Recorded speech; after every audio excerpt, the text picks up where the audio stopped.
This is Brian J. Kennard, author of Sean Delaney's Hellbox, also creator of the graphic novel series The Villicon Chronicles, and you're listening to Shout It Out Loudcast with Tom and Zeus.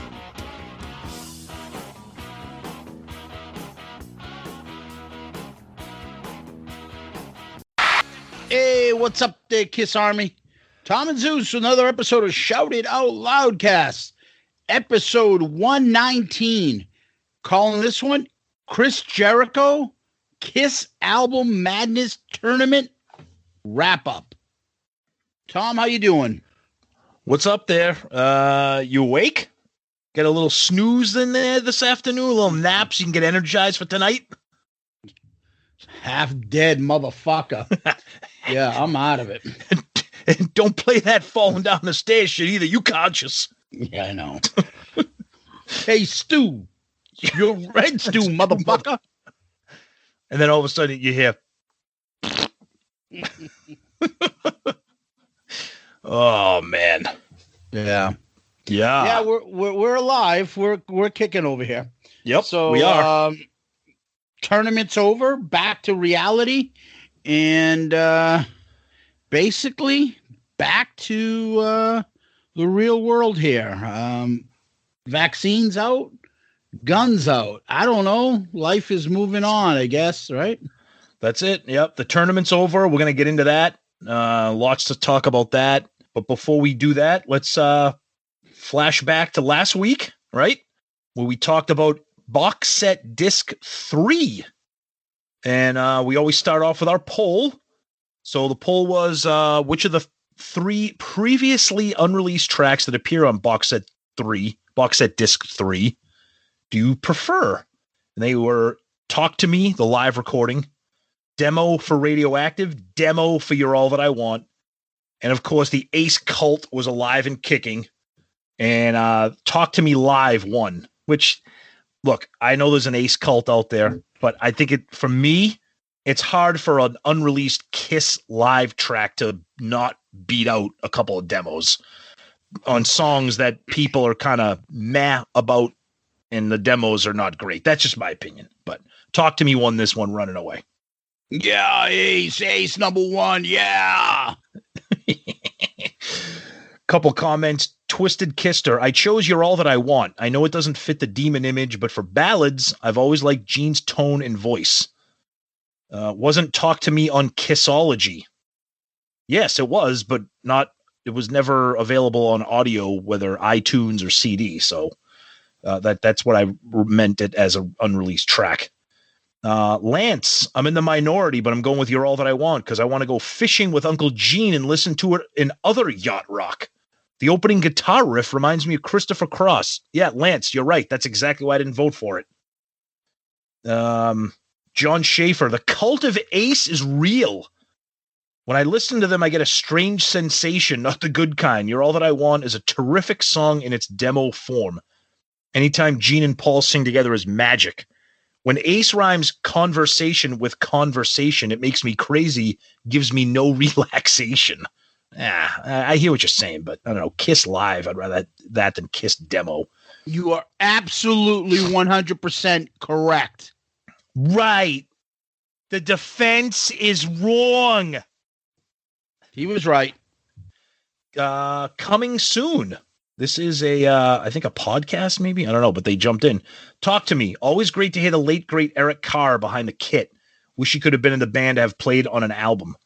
Deuce jumps in and says, a weak song from a crappy album, but it's Ace. Better than the other 2. Party Man. Talk to Me. Such a feel-good party vibe. Okay. Talk to Me. This is John Gross. Talk to Me. I always like this song, so to hear it live is a bonus. Stuart H. I went for You're All That I Want, even with Paul soulfully trying to ruin it at the end. With his little outro singing there. That's a good one. Yeah, I don't mind. I mean, I love Radioactive, and I don't mind the studio version of You're All That I Want. I just thought the demo was a little eh. And then some episode-specific comments here. Our buddy Steve. I'd love to see Kiss raid the vaults and release CDs from the 80 to 92 era. Not as a limited edition $10,000 box set, but something for the fans. I'm not holding my breath, though. Yeah. Lee Bruton, great episode, guys. I forgot all about these demos. Some good, some not so good. Our buddy Dan, I love it louder. I love the box set. The booklet, can't get enough of the history behind the songs. Agree with your rankings of the disc so far. Let me tell you something else. Peter's album is amazing. Any other song would have been better than the one they chose.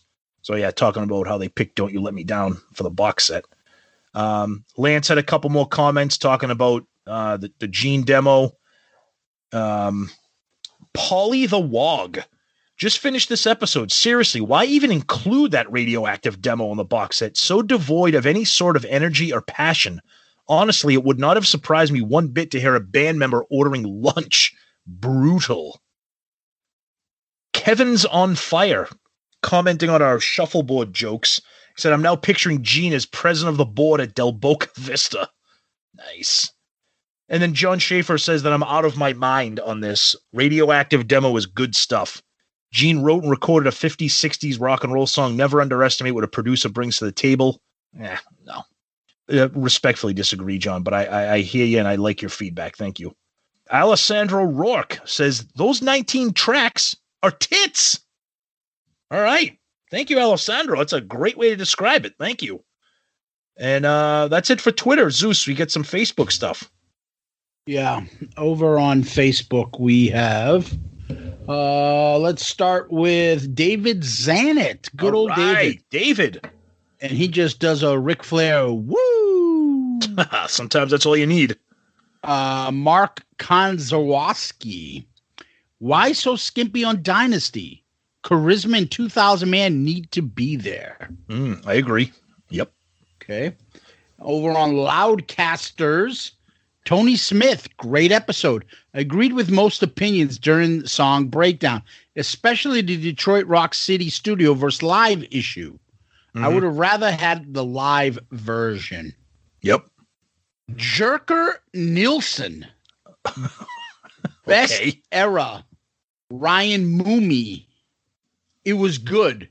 But why put You're All That I Want in there? Is That You was far better. I didn't even make it on. All 4 studio tracks from Killers should have been included. Beth isn't here. And nothing from Rock and Roll Over. Then I commented and corrected him that was all on disc 2. Oh, what the fuck? Well, no, I just want to answer his question. He said, why wasn't there anything on there? So just say, go back to disc 2. Connor Dwyer. Box set was such a disappointment looking back. YouTube does a better job than the band did collecting material for it. Wow.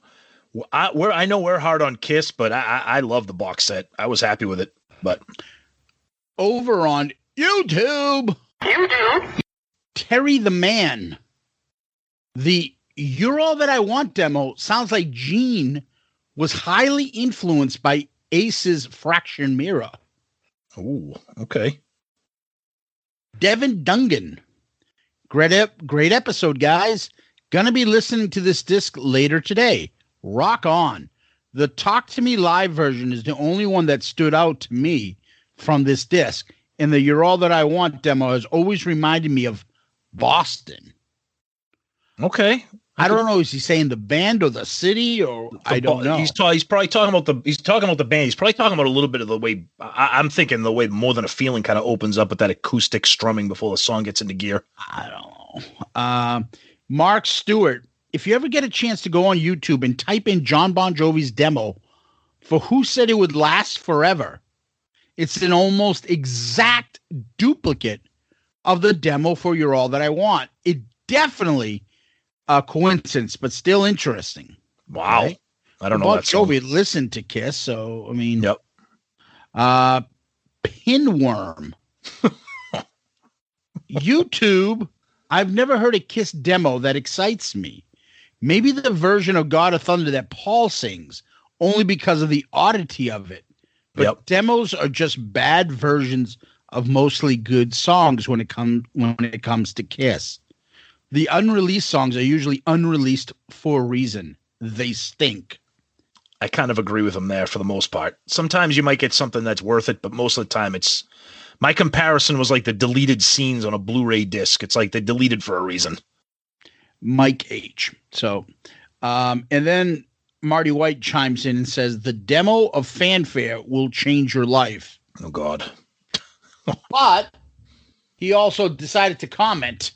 Nice. And Marty writes, I remember the episode of The Jeffersons that featured Ace and Mr. Bentley. Ace refused to tip Ralph for procuring him some Coke. He and Ralph got into an argument. Mr. Bentley stepped in, and Ace, who was terrified of English accents, started throwing punches. What the fuck? Oh, my God. Bentley punched back, and both wound up on George's couch with ice bags on their inflamed noses. Oh, my God. When George saw them sitting there, he shouted, what the hell happened to you fool honkies? Ace, who was drunk and high, lost all sense of cultural decorum. He said, holy shitball, George. I can't read the rest. George glared at Ace and said, that's mighty white of you, Bronx boy. Jesus Christ, Marty. And that's YouTube. Wow. Okay. You got a couple emails? Couple emails here. Yeah, this one comes from Mr. Eric Schwink. And this is about the Album Madness bracket. And he kind of gives us a little bit of a story here. So he says, T&Z, thanks to the bracket this year, I sat down and for the first time ranked my choices for the KISS studio albums. Thanks to your podcast, I have been going back and re-listening to some albums that I have not listened to in full for years. Some personal surprises on here for sure. My KISS backstory is not too different than yours. I'm a year or two younger than you. I got into the bands thanks to my older cousin. I guess I'm partially to blame for their demise in the early 80s because I was the 4 to 5 year old kid seeing them on the Dynasty Return of KISS tour that they talked about in Extreme Close-Up. As a kid, I had Destroyer, Love Gun, Dynasty, Paul Solo, Ace Solo, and for some reason I had the World Without Heroes 45 single. When MTV came out, I got into Def Leppard and other bands but kept up with KISS and got a couple of their 80s cassettes. In the 90s, I got back into KISS thanks to Revenge, Extreme Close-Up.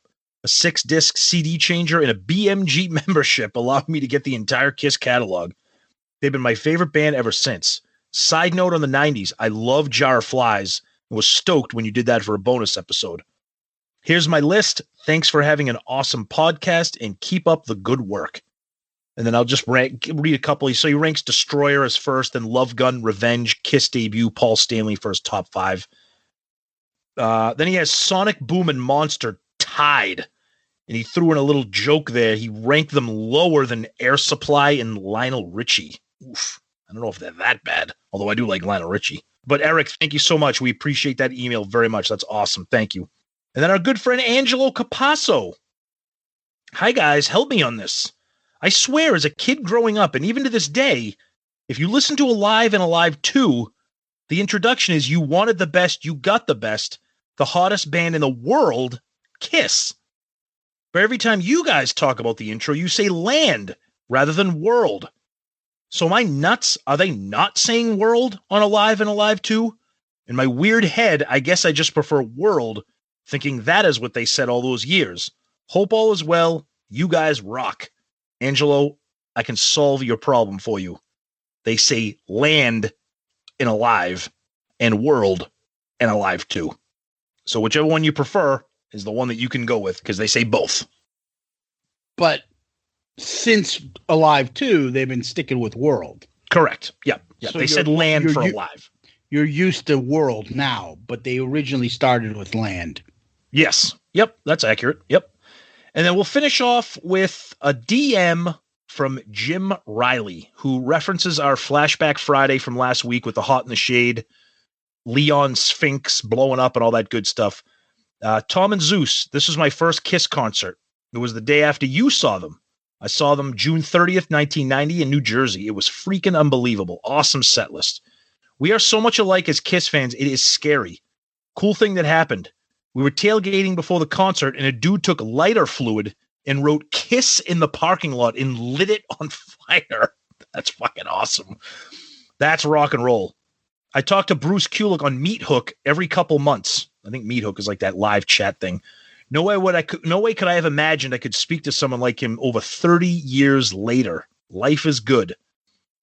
Thank you for your podcast. You are both honest and hilarious and have the greatest guests. You both are true KISS fans. I am one of the biggest Jericho-holics. Tell him I said hello. Quarantine songs are great. Love the Deadly Weapon is freaking awesome. I can go on, but just want to say one more time, thanks for all you do. And thank you, Jim Riley, for that amazing message, because you are comment of the week for us. Good answer. Good answer. I like the way you think. I'm going to be watching you. Thank you, Jim. Much appreciated. And I'm glad you're a Jericho-holic, because you got Jericho this week. Yeah, it's apropos that we got this email, and we're thankful for the kind comments. Absolutely. And it just happened to work out that we had Chris on this week. So, yep. Perfect. Yep. Very Perfect. cool. Very cool. And before we get into what's going on in KISS World, we want to give out our special thanks that we do every week to our amazing and awesome Patreon subscribers, people that are donating to our show through our Patreon account. We can't thank you guys enough. That means a lot, and it helps the show. It builds the show, and it supports a lot of things that we do on this show. So we cannot thank you guys enough. Zeus, if you want to give a shout out and provide where that Patreon contact info is for everybody out there that may not be one yet, but wants to be. Yeah. Patreon.com or the app Patreon, Patreon, or usually we put it in the episode notes. So after you find our podcast, if you look at the notes in the episode, there's a link amongst our links to our website, links to our Facebook page, our YouTube page, all that stuff. You'll see a link to Patreon. Those that want to can take a look, see if anything interests you there, and see if you can possibly support the pod. And we appreciate if you can. Tip of the hat and much appreciation and gratitude to those that have been able to join us there. And they had a little bit of fun and a little bit of a preview to this episode and got a little bit of a tip of the hat. And we also were, they got lucky. One of them got lucky enough to ask Chris a question. So we'll, once again, patreon.com or Patreon, the app, or you can find it in the episode notes. Thank you to all those that are members. And if you're interested, check us out. Absolutely. Thank you as always. So what's going on in KISS World? All right, so it's kind of quiet here. Not much going on. One thing that I did see for some news regarding Tommy Thayer, he tweeted out on his Twitter page that a couple pictures of him. He says he purchased 15 acres of vineyard property in Oregon's prime wine region last year, and he'll be producing Pinot Noir, Chardonnay, and Sauvignon Blanc. Follow along at Vineyard Tommy for the latest updates, and it's got a couple of pictures in there. One of him inside with the wine casks, and one of him outside in the field with in the vineyard. So good for Tommy, doing something cool. I know you see a lot of people doing that, kind of older people, got some money and kind of get into a hobby that they like. So good for Tommy. Happy to see that he's doing something that he's passionate about. In terms of KISS stuff, we did see that thing about Bruce Kulick. By the time you hear this episode, it will have already happened. Hopefully there's a way for you to access it another way online. Bruce Kulick is doing a live stream performance, and that will have aired on Friday, April 16th. It's called Bruce Kulick Live in Las Vegas. It'll be at the Marquee Club's library inside the Cosmopolitan Hotel in Vegas. He's going to be joined by his wife, Lisa, and his longtime collaborator, Todd Kearns. He'll be doing music from KISS, along with other songs from the Stones, the Beatles, the Who, Elvis, and all that and more. So again, Bruce keeping himself busy. Very exciting stuff there. That's also available on that meathook.com. So I'm sure you'll be able to go back and check that out if you missed it. And obviously, if you're hearing this and hearing of it for the first time, you did miss it, but hopefully you can go back and check that out. And you got Paul putting up photos of wine porn. Bragging about Jason Woodbridge's wine. Then he puts pictures of a guitar that he got. That's great and awesome. And then he puts a photo up recently today about the looks like the T-shirt that is at Walmart, and he's holding it up. Yeah, the Love Gun shirt. Yep. Wow, so long ago, we couldn't have made it today without you. It wasn't easy, but if you're willing to fight for something, how much is it worth? Nothing. Gratitude. I tell you, when I saw that picture, that looked like one of those pictures you see on Facebook that's photoshopped of him holding up a T-shirt. That's what 1974 through 19. Like, yeah, it's like so fake. Oh, but when I saw this, I'm like, why is Paul holding up a Walmart shirt? I mean, I own the shirt. I'm sure half of you people listening to the show have that shirt. It's fucking awesome. The Love Gun 77 tour shirt. But like Paul, like I don't get it. But hey, you know what? At least he's talking Kiss. So. And then he's got his the guitar photo. That guitar does look pretty sweet. Yep. And he's got his Paul Stanley Pumas on. Oh God Almighty, those goddamn things. Yeah, brutal. Tiny Tim hairdo. Like, come on. And that face. And he looks like someone took a shit in the floor or something. Like, what's that smell? Who farted face? Yeah. Tip of the hat to our friend Baco who made that up. Looks like someone farted. And like he's like, what is this? Oof. Yeah, and other than that, I saw a photo of Gene eating ice cream. Like, what the fuck, Gene? You got nothing else going on. He's eating ice cream with this wife. You know, God bless him. He's our demon. You know, he deserves it. But he's like, yeah, baby, yogurt land.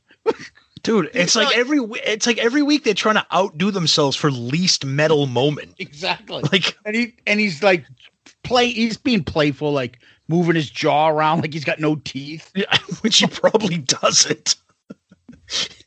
It's pretty bad. And then, you know, he's putting up all sorts of Gene stuff, any notices or anything about Kiss, and like he's like real estate hawking his house, refreshing the page as though he's on realtor.com of his house. Dude, nobody on Twitter is gonna be like, I'm gonna buy Gene. Maybe there's a Kiss fan. Maybe it's you, the fan, that wants to buy my house. $25 million. If I put all the shit in it and leave it there, $22 million. Oh man. And then one other thing that came out this week. Look, I'm a Kiss collector. Zeus is a Kiss collector. Maybe I'm a little bit stupider with the way I spend my money on Kiss. Look,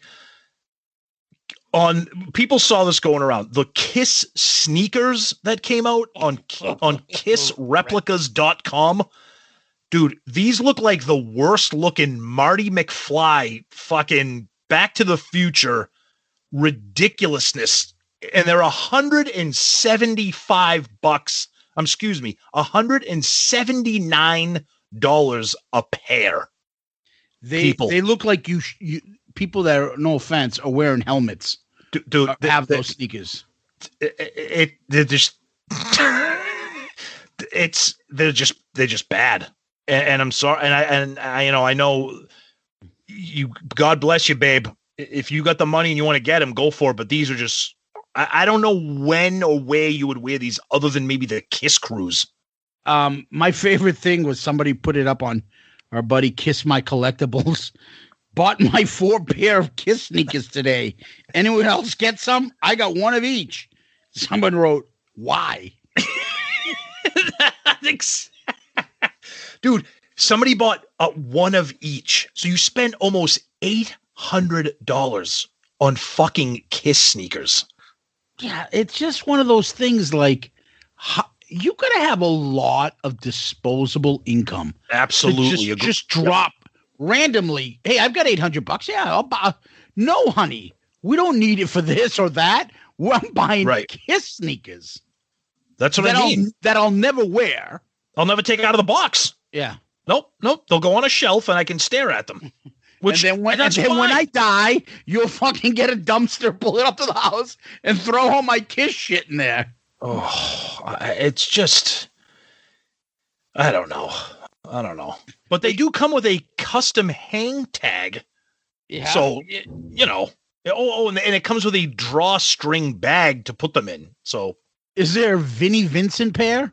No, I'd get those. Yeah. I'd get those. You think they'd be pink? That's offensive. No, what? That was his look. The pink high tops. Oh, I thought you were. I thought you were referring to when he was in Kiss with the Ankh Warrior colors. Oh no, I was thinking like would they be like Vinnie Vincent Invasion? Okay, the Boys Are Gonna Rock edition, and they would have that wig on the side of them, so they would look like Eric Carr's. Like you know how he had the fur part of his boots and stuff. Yes. So yes. you have those on the side, on the bottom of the heel, so you really wouldn't see the sneakers. You'd see that Vinnie wig on your sneakers. Yeah, so it would look like you have like a puppy humping your leg, but it would be Vinny's sneakers. Yeah, exactly. Private Cuthano would like to get a pair of those, if you don't mind. Oh my God! If you're gonna be offensive like that, you won't be on the next tour. Yep. Oh man! So that's about it. That's the fun stuff going on in Kiss World. You can see there's not much going on. So yes, no, yes. All right. So, Tom, our annual Kiss Madness tournament, this time we called it the Kiss Album Madness Tournament, ends, and we always have a wrap-up show.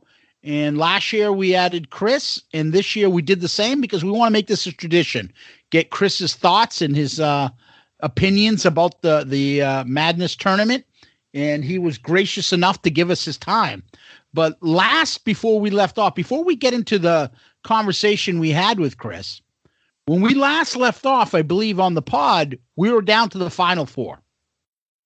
Correct. Yes. Which was Destroyer versus Alive on one side and Love Gun going up against Creatures on the other side, which resulted in a championship battle between Alive and Love Gun, which as a Love Gun fan thrilled me and shocked a lot of other people that Love Gun made it all that way to the finals. And now you got Alive versus Love Gun and fake drum roll.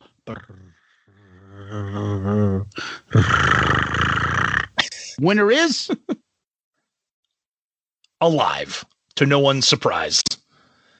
We kind of knew that was going to be the case. You know, again, when we play the interview that we had with Chris, we'll kind of get into all those details.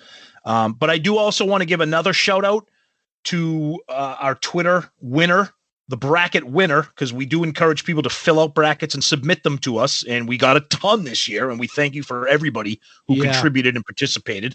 And that is a big Kiss fan himself. And he goes by the Twitter handle of Half Ace. And it's a very unique thing he's got. It's a guy with half of his face painted like Ace. And kudos to him. He almost had a perfect bracket. It was amazing. Wow. He picked Alive versus Love Gun for the championship. He had 3 of the 4 in the final 4.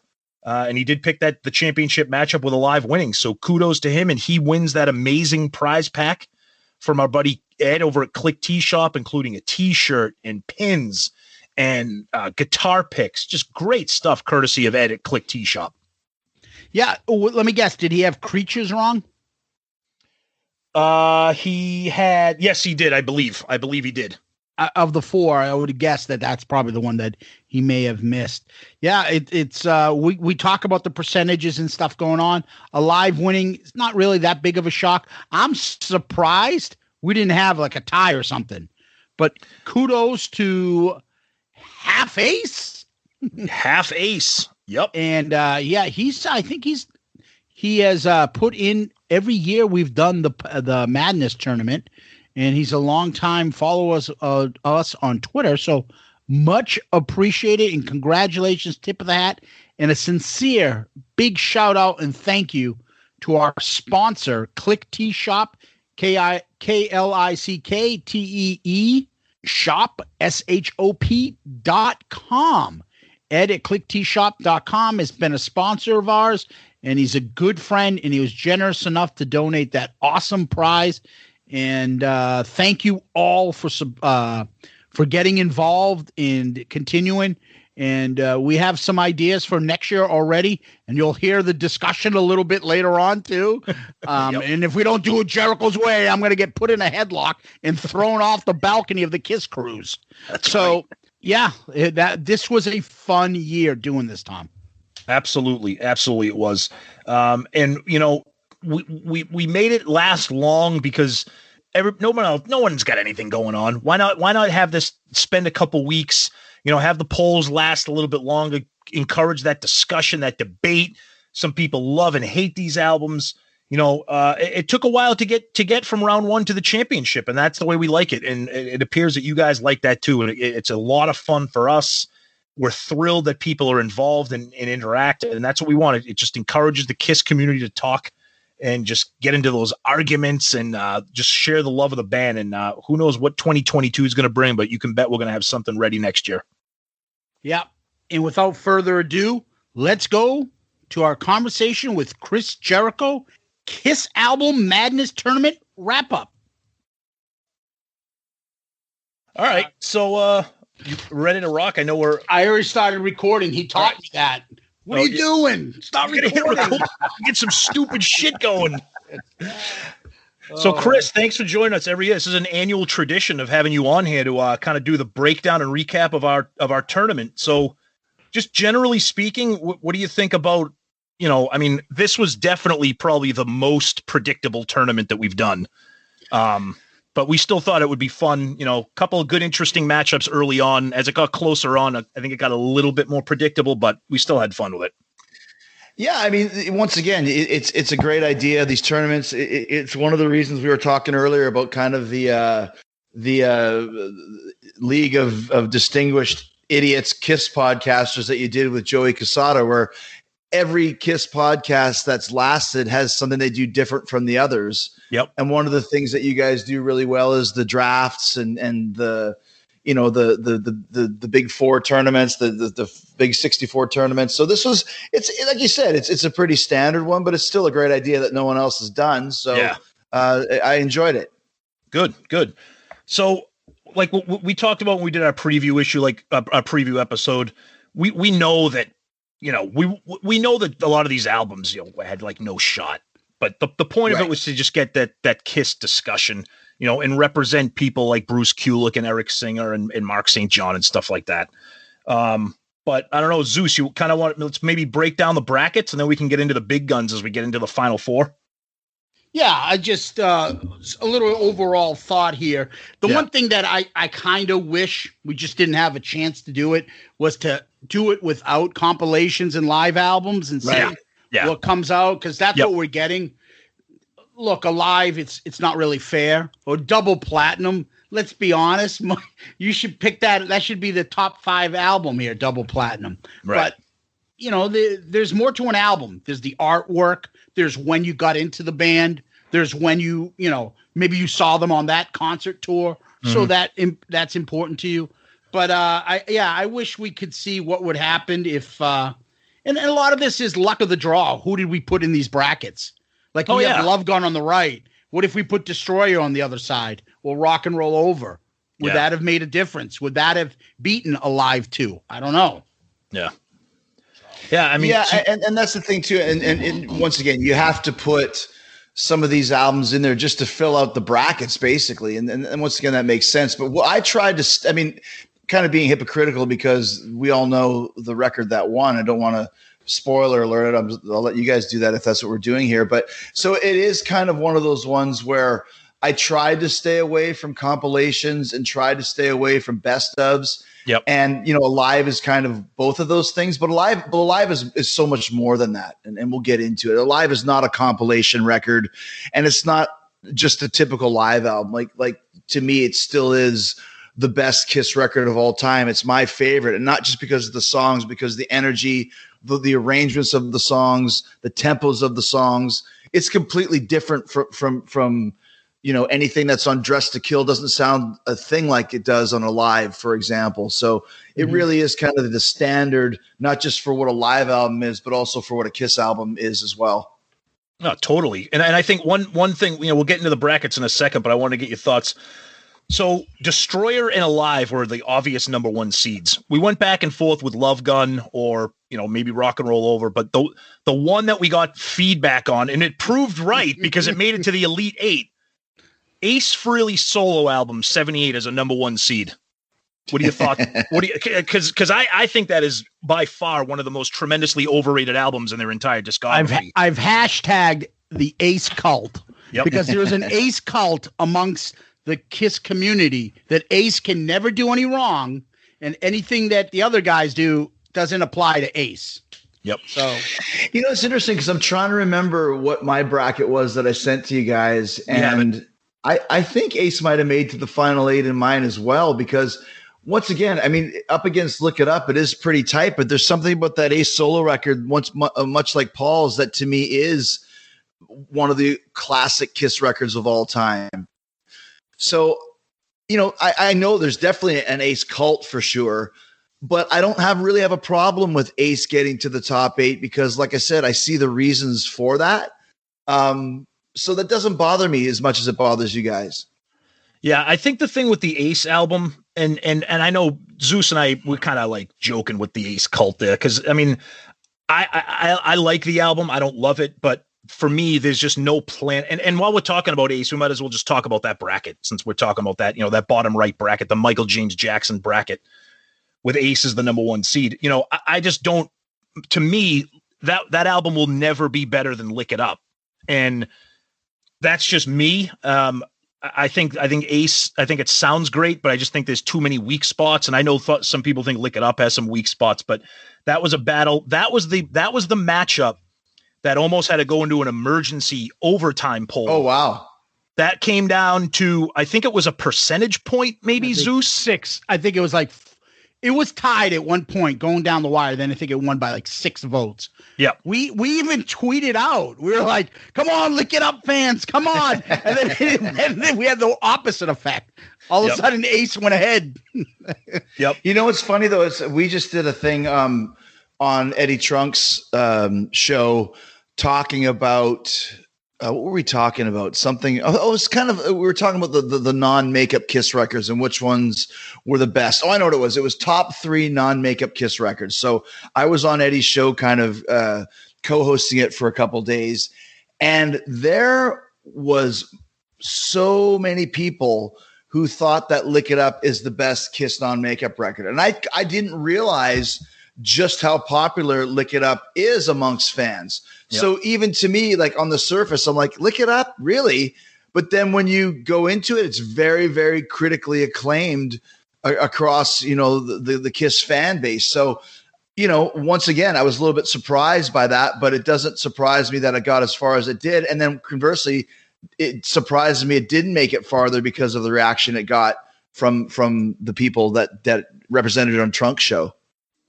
Yeah, this was a bracket. It was funny how when we made them, we kind of didn't. I mean, at least I didn't think of this bracket consciously, but this bracket has like the cult albums. It's got the Creatures of the Night cult. It's got the Ace Frehley solo album cult. It's got people like me that love Revenge. Then it's got people that think Revenge is overrated. And the same thing with Lick It Up. Like for this bracket, I had a feeling Creatures would advance to the final 4, but. I don't know. I don't know where you stand on Creatures. Yeah, Tom, I don't know about that. I thought it was a 50-50 shot, Revenge versus Creatures. Yeah. I really did. Did you really? And I really thought it could go either way. I wouldn't be surprised. And still to this day, I'm looking at it. I think I was like flipping a coin. I don't know where to go on that one. Okay. Well, once again, I'll give you the Cult of Creatures. Because once again, talking about the Trunk thing, it wasn't non-makeup, it was KISS albums from the 80s. So, but the Cult of Creatures to where, and maybe it's like we talked about, and you guys mentioned it many times too, it's not kind of so much the albums themselves. It's when, as Paul would say, it's when you got on the KISS elevator.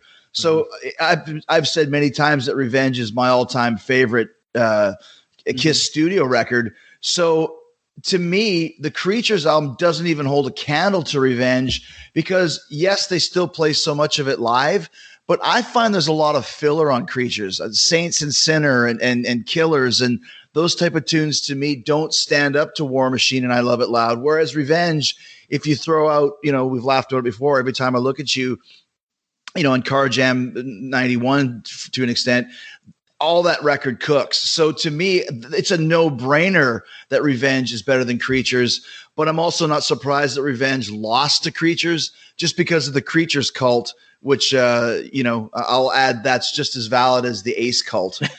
Yeah, it is.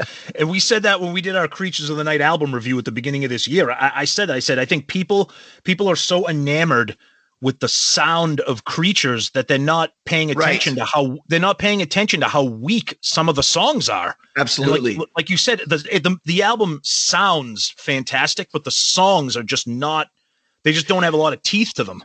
Well, you like I said, that is true, but they also play, half of that album live to this day. Yep. But there is a lot of the rock and roll hells on there. And then once again, that's why I think if people that vote for Creatures, I bet you they're probably a little bit older than I am.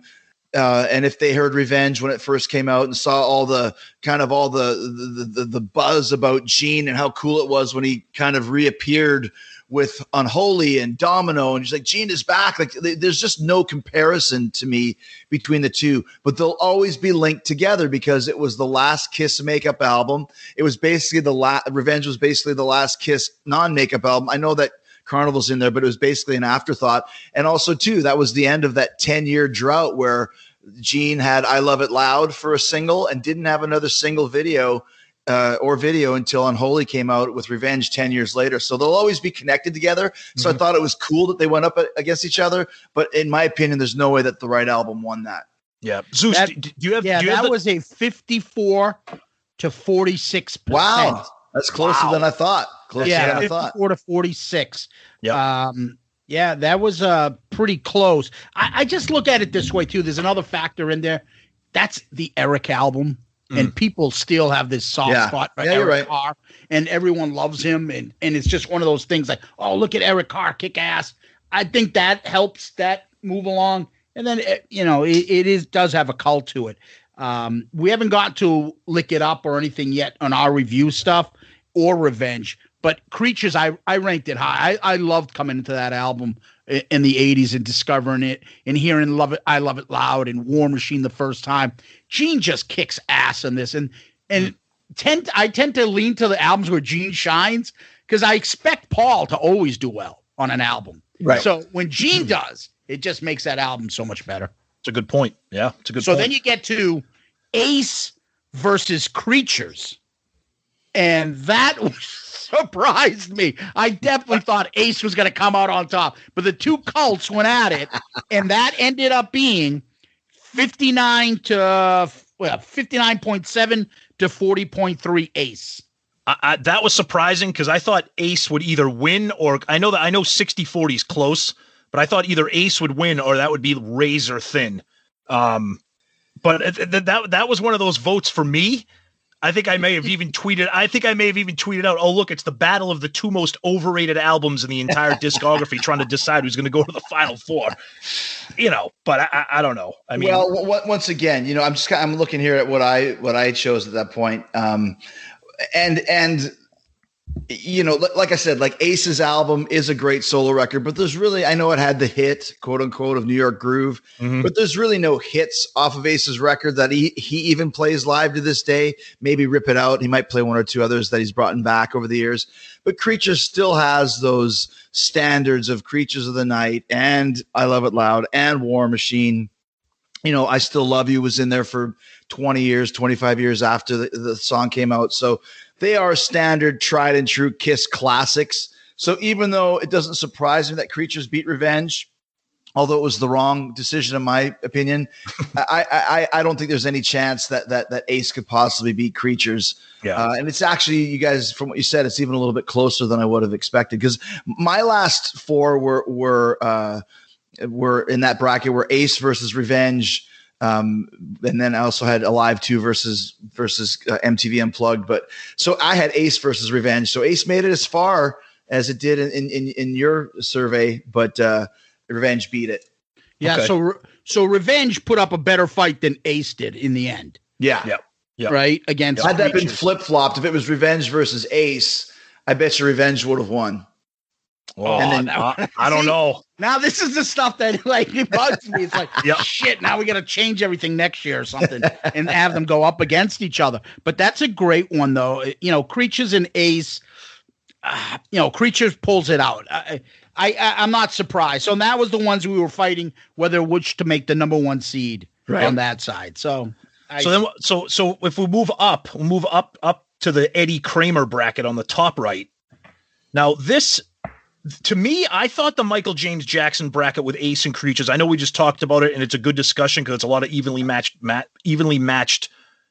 matchups. I think it might be, to me, the weakest quadrant of the entire tournament, because I think the Eddie Kramer bracket. Maybe this is just me personally. I mean, you got Love Gun, you got Alive 2, you got Hotter Than Hell, MTV Unplugged, Killers, Crazy Nights. I mean, that's just loaded with stuff. And I guess you could say the same about all the brackets too. But now Love Gun, number one seed. We went back and forth on that. Now, granted, it made it to the championship against Alive, which we'll get into that shocking turn of events. But thoughts on that? If I can just pop in here quickly too, just talking one more thing about the Michael James Jackson bracket. Absolutely. I love, once again, not love the fact I understand why you had to include a lot of these records, but to me, I had All Systems Go going a lot further than it did. Too. And I know you're a big fan of that record too, Love Tom. Yep, I just think that that's one of the maybe the best non-Kiss record ever. So to me, I just wanted to point that out, that there is no way in hell that the Elder beats All Systems Go if you were talking to 100 aliens from Grimlock that are just hearing heavy metal for the first time. Yep. Only in the Kiss universe and the Kiss cult would Elder beat the All Systems Go. No fucking chance in hell for that. So there's another matchup that we're going to talk about similar to that, a non-Kiss album versus a Kiss album. When we get to the other side of the bracket, Gotcha. I want to get your thoughts at. So the Eddie Kramer bracket, we got Love Gun number one. People were questionable on that, but it made its way all the way to the title game. Ah, man. Yeah, that to me was a little bit surprising because Love Gun is a good studio record, but in no way, in my opinion, is it top two. And I even had Love Gun going as far as you guys had it. I had the Love Gun versus MTV Unplugged, but once again, MTV Unplugged is a lot like Live for me. A lot of those songs are completely different from what they were in the studio. So, I can see Love Gun getting to top 8, top 4 maybe, but against Rock and what's the best Kiss record from the 70s? Rock and Roll Over, I would say, for me. Well, for me, it's Love Gun. Okay, so you are a Love Gun guy. That's Tom's thing. That's What my. do you think, my, Zeus? What do you go with? I'm usually it's what day? It's Rock and Roll Over, Hotter Than Hell. Yeah, Gotcha. I love that album, Yep. and probably that would those two. From the first three, I would go Hotter Than Hell. For the middle three, I don't know. Rock and Roll Over, Destroyer. I don't know. Yeah, it's tough. It's tough. It's funny though. Once again, and you guys talked about this. I've listened to, I think maybe on the Rat Show, which I really enjoyed. You were talking about, once again, and we just mentioned this, how it's not so much the albums, it's where you come in. And I got into Kiss as my story with Animalized, and then kind of was Alive 2 and then Alive.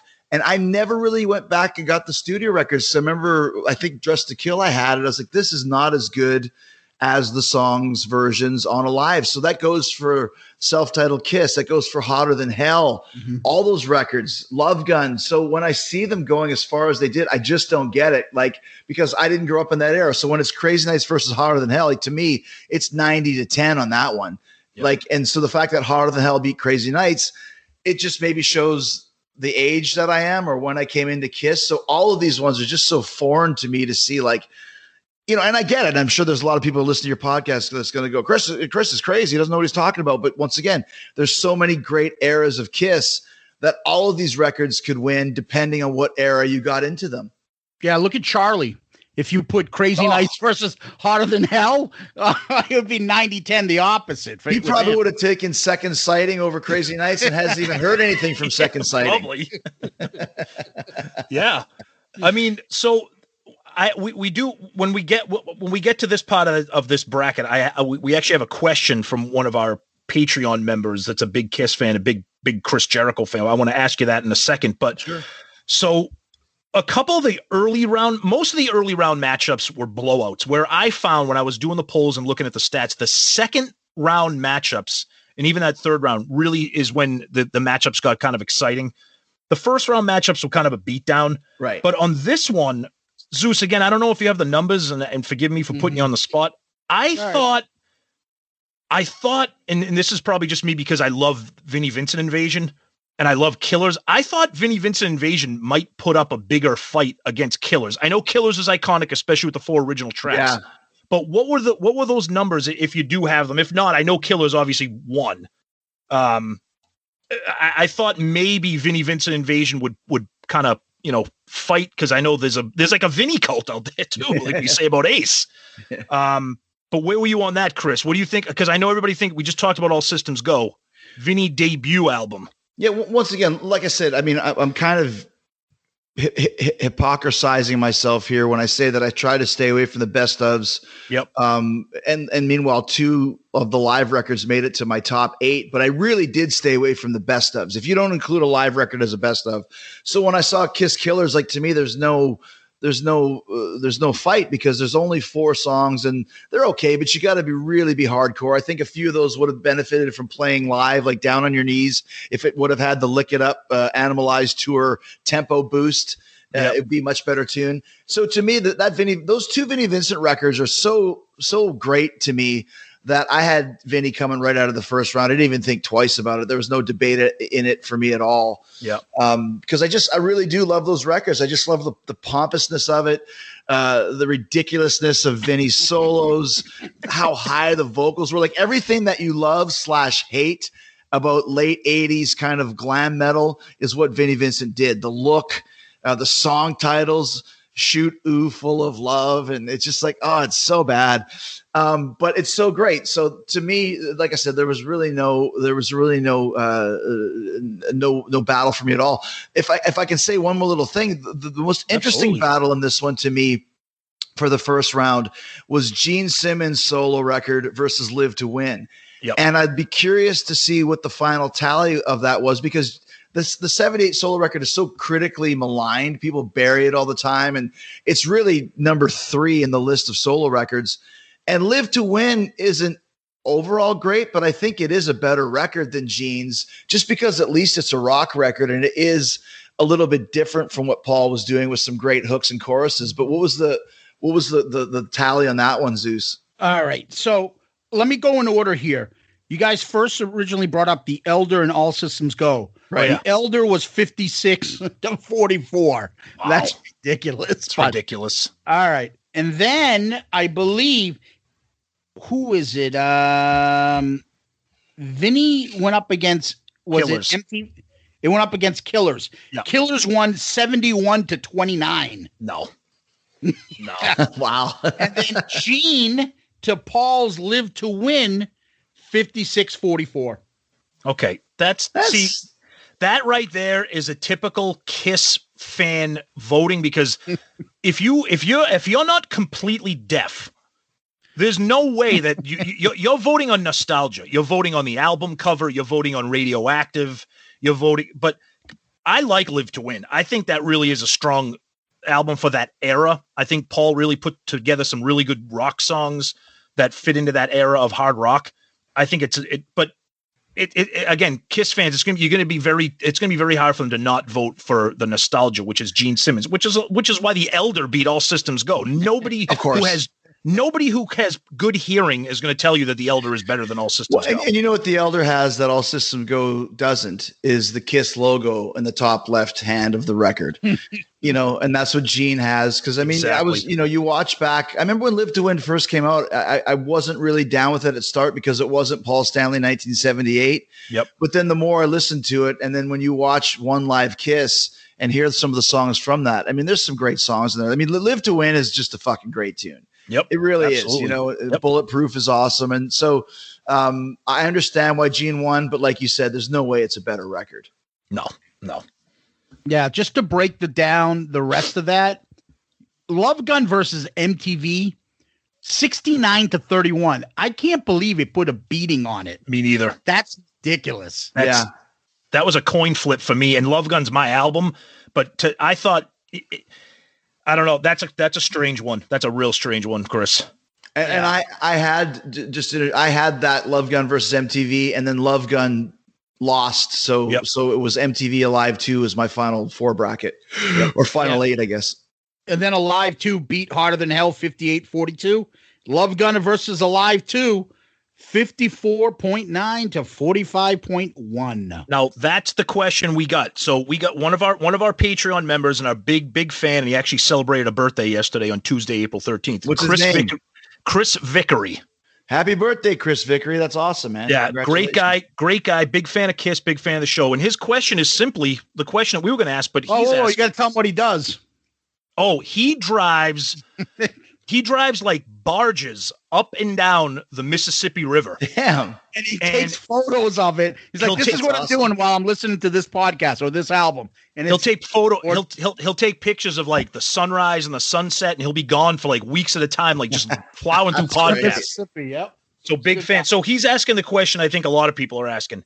How does Love Gun beat Alive 2? I actually thought Alive 2 was going to go to the finals and maybe win, for the simple reason is it's the best of Destroyer, Love Gun, Rock and Roll Over, and those original tracks with All American Man, Rocket Ride, Larger Than Life, and it lost to Love Gun. What do you think? How did that happen? I don't get. That's the most shocking result I think in the entire tournament. This is Chris's question. This is Chris's question. Yes. Well, let me tell you about it from my side of the coin, because once again, so Alive 2 was the first KISS record I got with makeup, and this is back in 84, 85. So it is part of my childhood. Yep. What really bugged me about it, and although I loved American Man and Rocket Ride, was I didn't like the fact that there was 5 studio songs. I never liked that, because I was like, why couldn't they have found 5 other songs to put on there? Yes. And if they were, you could have, I mean, I was a kid. I didn't care if you put on Deuce or Strutter or Cold Gin. And then you find out all these other great songs that they had in the can of like Take Me and Hooligan and all this other stuff. So that kind of threw a monkey wrench in it for me. And that's why I always liked Alive better than I liked Alive 2, because Alive was more legit to me. The drum solo was longer, like a real drum solo. The guitar solo was like a real drum solo, or like a real guitar solo. You had that giant rap in the middle of 100,000 Years, which is what KISS was all about. So to me, I thought that Alive 2 was a great live record, but it was a little bit more packaged and processed than Alive was. So having said that, once again, you know, when I think of Love Gun and those songs are just a little bit slower, just a little bit, you know, there's a Got Love for Sale, which is kind of like, and there's, you know, Almost Human, which is fine, but it sounds more of like a soundtrack for the Incredible Hulk TV show, you know, and of course it was it. And Then She Kissed Me is on there. And it's like, are we still doing this shit with the fucking stupid cover song and Dave Clark 5, Glad All Over on Alive 2. And so, I don't know how Love Gun made it as far as it did, because like I said, for me, and maybe it's the bracketing, if I was going to pick one KISS studio record that lives up to the songs live, it would be Rock and Roll Over. And Love Gun is close, but it just doesn't quite do it for me the way that Rock and Roll Over does.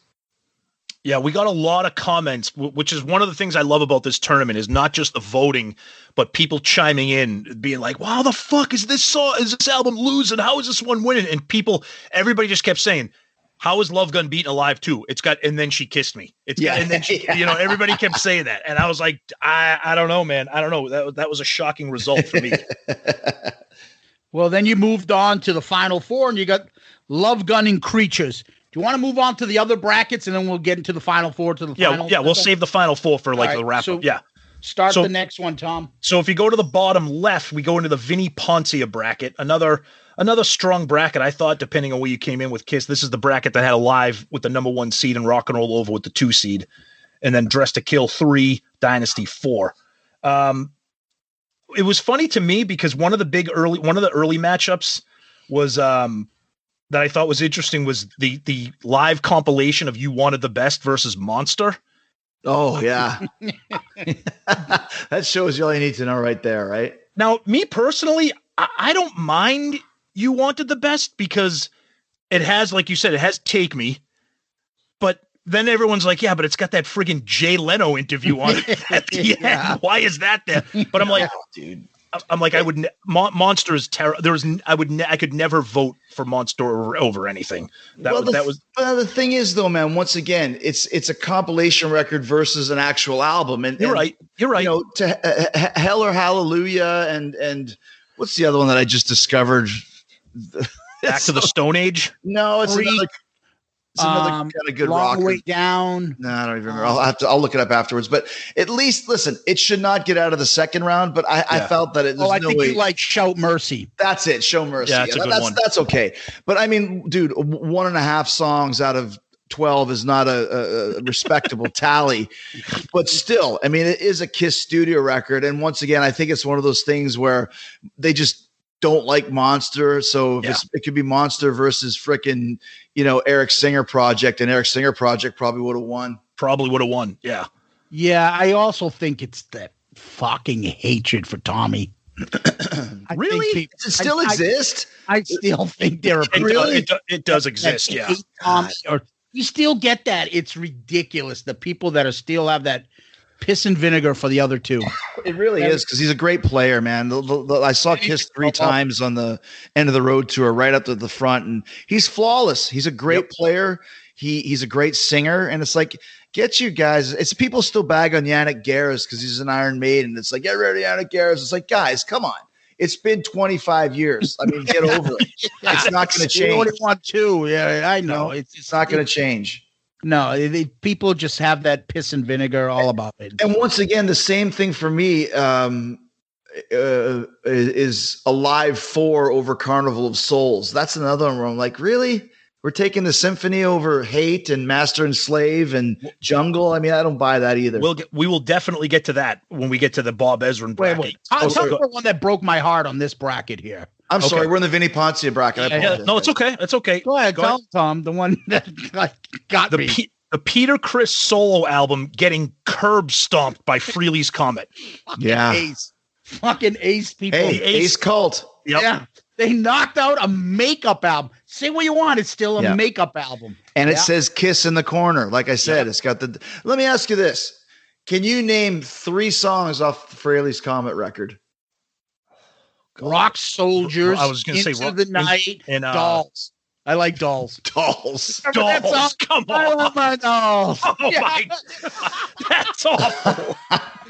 I remember Rock Soldiers and Into the Night was a video, and I remember some song that says you got a backstage pass and a nice little ass, and I was like, I'm out. I'm out. I don't want to hear this again. Rock Soldiers is one of the most cringeworthy songs. Oh, it's terrible. It's so bad. And that whole it's so bad. Ace in the devil and the ace in this deck. Oh God, it's so terrible, man. And wasn't that the leadoff single too? Into the Night was, but that was. Okay. But he plays Rock Soldiers all the time, and the Ace cult goes nuts when he plays so that. Bad. Stops, and everyone gets excited because he's going to say, and the devil will have to play without an ace. It doesn't even fit. It doesn't even fit. And the chorus is terrible too. The chorus, the whole song is brutal. It's meandering. It's slow. And maybe Into the Night was the first single, but that was the first thing I saw was Rock Soldiers. I remember thinking, this is what everyone's been waiting for. This is the brouhaha. Like, okay, so you see Ace without his makeup. Great. Kind of looks like Vinnie Vincent anyways. But other than that, this is what we've been waiting for. The coolest thing about it is the drummer for David Letterman was in the band. Yeah, right. I remember like the Metal Edge and Circus, like reading about my favorite band, KISS. Ace is coming out the same time. I was so excited, and I'm like trying to like it. And the song that I was talking about is called "We Got Your Rock." Yeah. Oh, yeah. God, and I remember like in the Todd songs, the non-Ace lead vocal songs, actually better. They're actually kind of right in that hair metal kind of genre. Breakout was on that, right? That's kind of the riff from Car Jam. Yes. Yeah. Yep. You know, it's one of those things when we were talking about Second Sighting earlier. I think somebody that I know was involved with that record was saying that by that point in time that Ace, it might have even been you guys, Ace didn't even show up. And it was mostly Todd Howarth songs at that point. And that's like same old shit. Ace comes back. a year and a half later, he doesn't show up. Someone else is playing guitar. Someone else is singing. It's like, you think we don't know this? Like, come on, dude. You know, seriously. Yeah, So it had that insane song on Second Sighting. Yes. Which was basically All Night. And even the video was the same. Good with call. the nurses shaking their asses and shit. It was the same. Yeah. With their backstage passes. So one of the first Call back. one of the first round matchups that had people coming out of the woodwork, and I again, another cult, was the Animalized versus Badlands.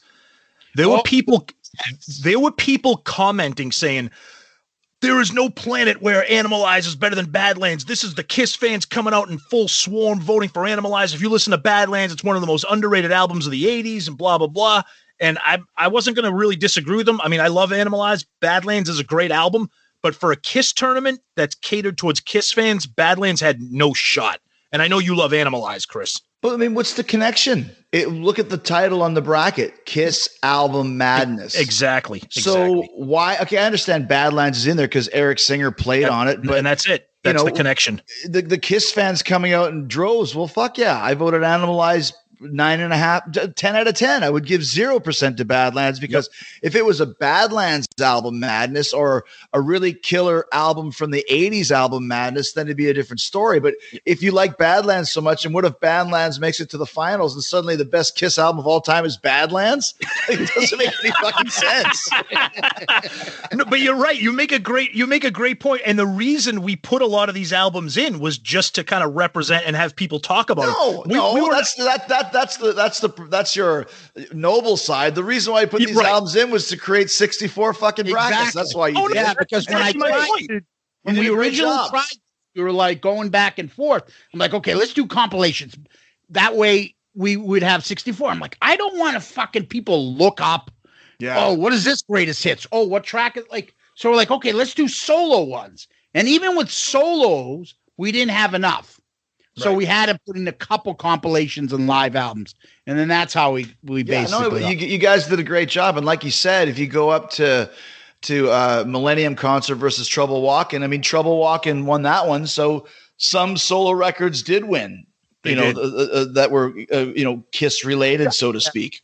Yeah. I think in that Vinnie Poncia bracket, I think for me, one of the most, and I think a lot of people had a good time with this matchup was, I know Zeus hates Unmasked, but when in the second round, when Unmasked went up against Dynasty, now Dynasty won, but a lot of people love those pop disco albums. That's a good battle there for sure. Yeah, that was kind of done on purpose to see where Dynasty and Unmasked. What was the final tally on that one, Zeus? Oh shit! You're gonna make me look it up. I'll get to it. My point is, when you're looking at both those records, like, they're both kind of in the same boat as far as whether they were critically acclaimed or not. And both of them, well, obviously Dynasty has two big hits. If you talk about Sure Know Something, where Unmasked really doesn't have any, right? But his overall records, Unmasked isn't that far behind. If you go from track 1 to track none, it's not that far behind Dynasty. It's probably 6-4, I'd say. Maybe. Yeah. Classic album clash. But it's a possibility. Yeah. But you know what? I want to get your opinion on something, though. I know everyone laughed at us like the album hasn't even come out yet. We did put Soul Station in. Have you had a chance to listen to it? What are your thoughts on Paul Stanley Soul Station? I appreciate Paul for doing it. I think it's really cool that he did it. And I listened to a couple songs, but I'm not really a soul type guy. But like I said, I mean, I have no issues with him doing it. I'm glad he did something in the pandemic. And, it's a broken record. I wish they would do the same thing with some new KISS tunes. But if they don't have the motivation, then they don't have the motivation. So, yeah. By the way, 69-31 Dynasty. Okay. Wow. Okay. Yeah. And then another one that I thought would be close. And again, off the top of my head, I don't have the stats here. I'm not the stat guy today, unfortunately, but Dress to Kill, Rock and Roll Over. To me, that comes down to, like you say, Chris, where you came in with KISS, or what sound do you gravitate towards? Because obviously Rock and Roll Over, raw, much more hard rocking. Yeah. Dress to Kill, a little bit more slick and polished. Two different albums, but two classics. I know Rock and Roll Over advanced with that one. It sounds like 66-34. Yeah, for Rock and Roll Over. Yep. Wow. You know what I'll say about that? I guarantee one of the reasons why it did so is there's a lot of great songs on Dress to Kill, but there is Rock and Roll All Night, the original version. And I can't think about Dress to Kill without thinking about that and just how bad Rock and Roll All Night is not on Alive. And I think there's no songs on Rock and Roll Over that are like that. Like all the songs of Rock and Roll Over played live are pretty much the same. Like they're pretty much the same tempo. If you look at it, like I Want You, Calling Dr. Love, Hard Luck Woman, Making Love, Ladies Room, they all pretty much sound the same. It's the one Kiss record in the studio where the songs didn't have to be raised in tempo or rearranged live for them to work. Good call. So, and then you throw in Take Me and you throw in See Your Dreams and Mr. Speed, Baby Driver. I mean, that album's pretty much a perfect record. I mean, Love Him and Leave Him is a little bit standard, but the rest of it, it's hard to find a song that's not great on that one. Yeah, I think that's why you find a lot of people universally throwing that out there as maybe their favorite or one of the best because it's probably the top to bottom. Yes, strongest. There's really no throwaway per se. I agree. There's no hatred to a song on there. No. So whereas Great Expectations gets it, the crap on Destroyer, on Love Gun, you got Then She Kissed Me, Anything for My Baby on Dress to Kill. Where's the hate? I don't like See You in Your Dreams. I don't like it, but I don't hate it. Right. There's no animosity. I'm just like, I'm just not into that song. Right. It's still better than Gene's fucking solo album version. That's another one. See You in Your Dreams, that's got this Feel You in Your Dream. That's great with the saxophones and shit. I love that tune. The saxophone, I think that's the Gene version. Yeah, the Gene version. That's right, because he redid it on his solo record, didn't he? Yes. Yeah, and he has Peg Bundy in them doing the background vocals. Yep. Peg Bundy and Rover and freaking Jackie Coogan and George Reeves and everybody else. Helen Reddy. Helen. Yeah. Now, one of the matchups, this is the one I was hoping, because look, I'll just get it out there. I know everybody's praising Alive. I like Alive. I don't love it. It's not even my favorite live album by Kiss. Oh, wow. But I think that might be because I prefer Destroyer, Rock and Roll Over, Love Gun, and that.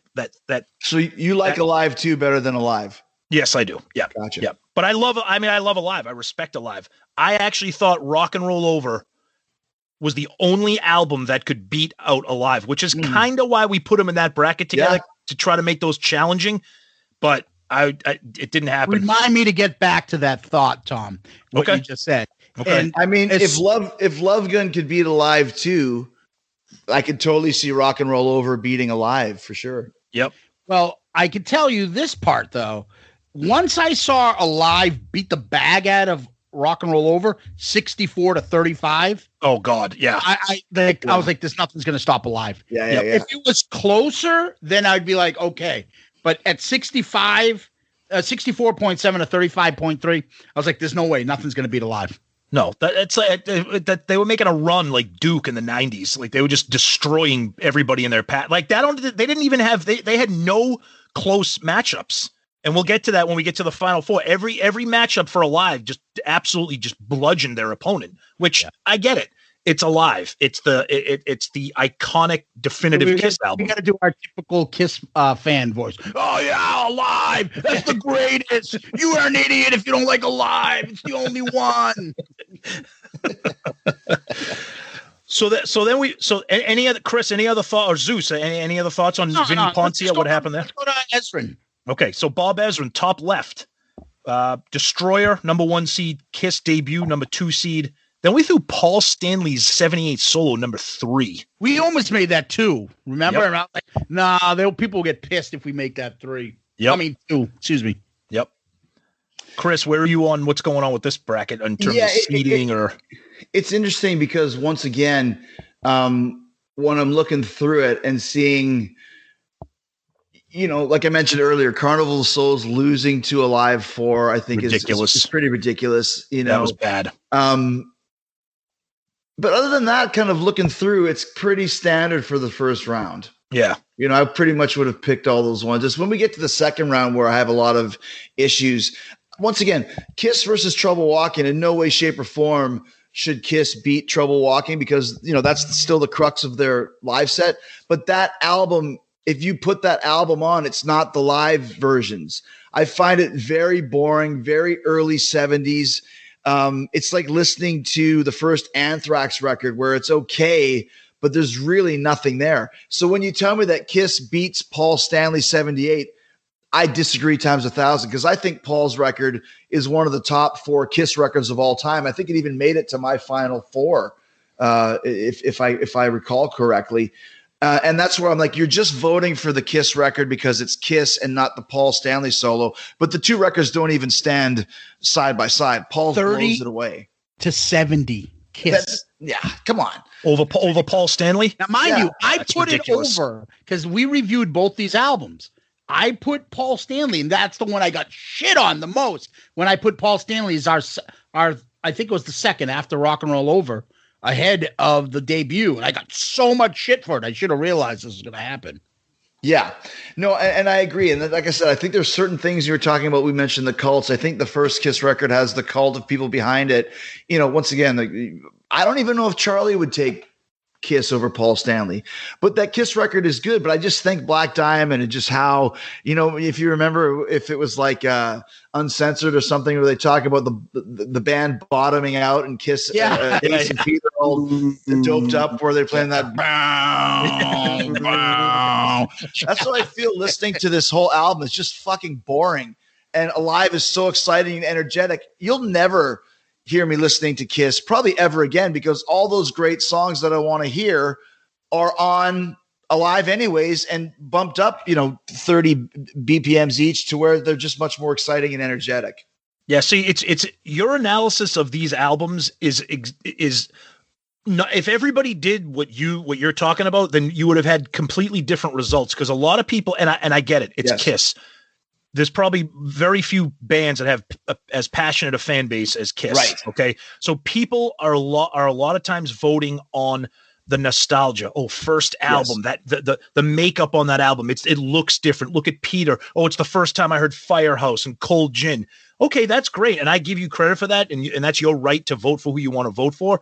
But Paul Stanley 78 is, it's a better album. It's classic. It is. It's a great album. It's a bona fide 70s rock and roll classic. Yep. And, once again, along the same lines, I'm actually really surprised that Asylum beat Double Platinum for that exact same reason. Because it's Double Platinum. It's got all the hits on it.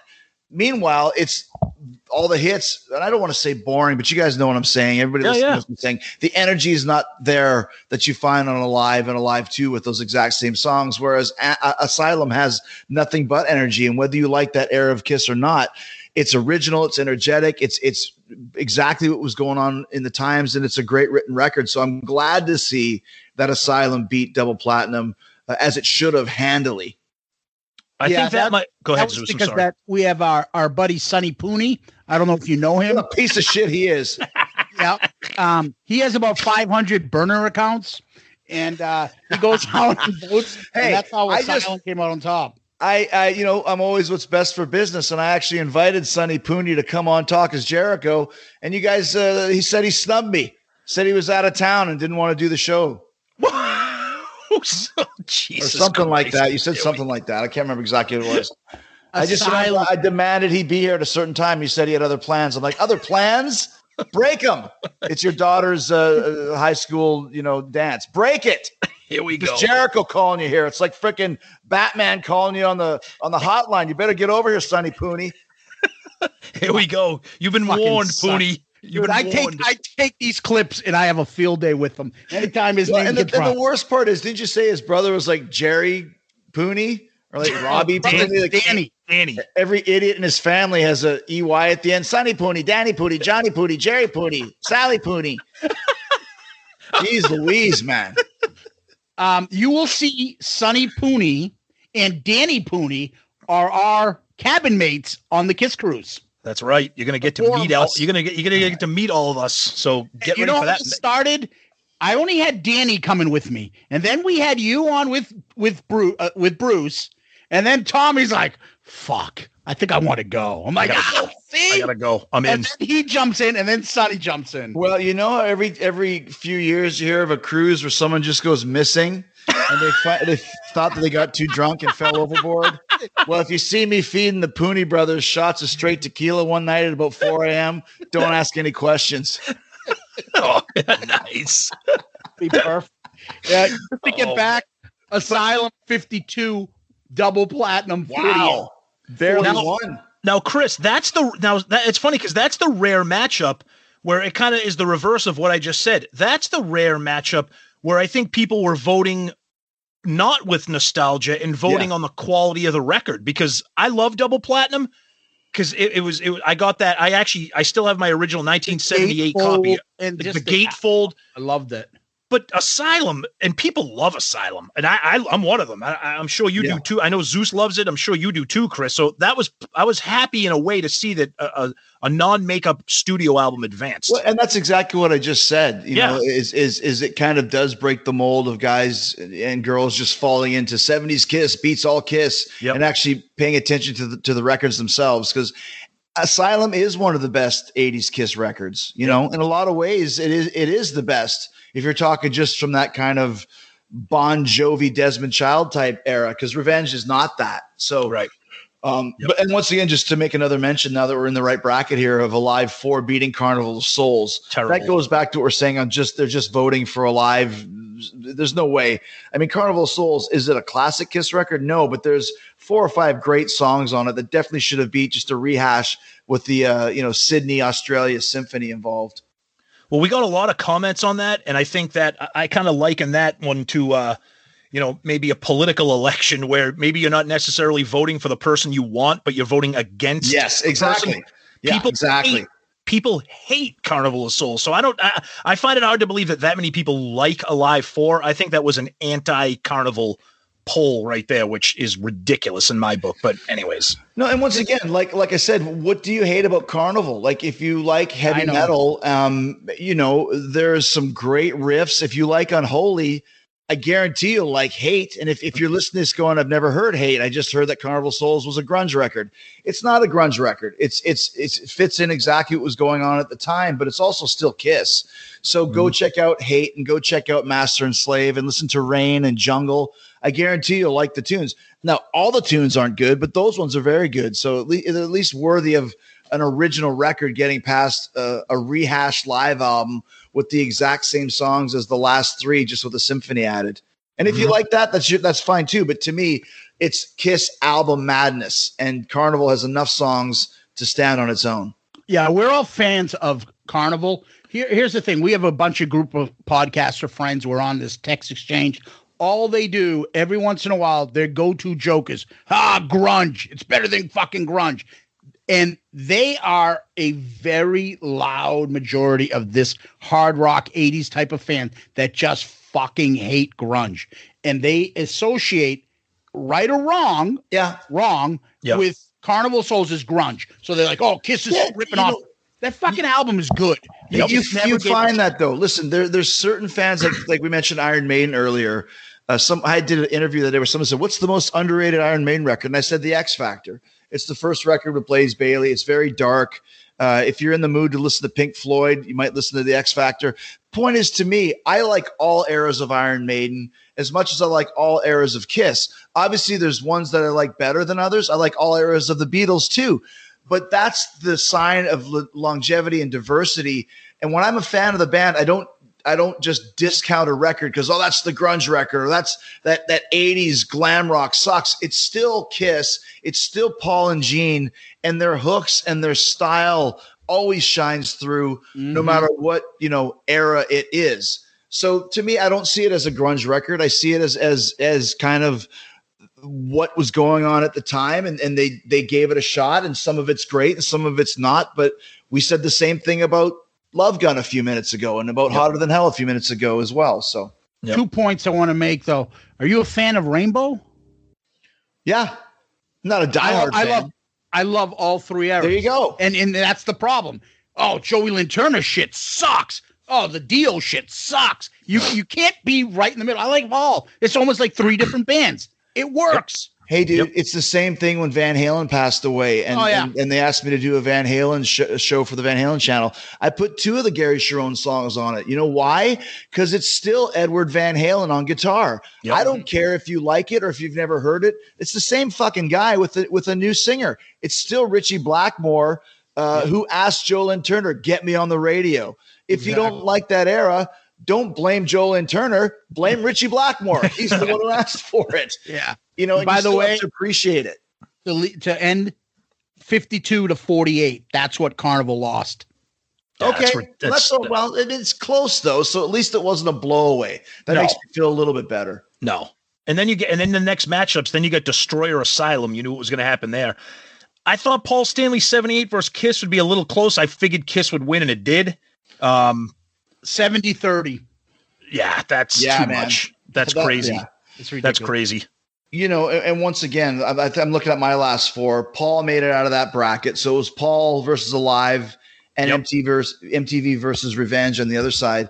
I think, once again, Destroyer is a great record, but I think it's more critically acclaimed because it's Destroyer, the iconic cover. Everyone talks about how Destroyer is their best, this and everything.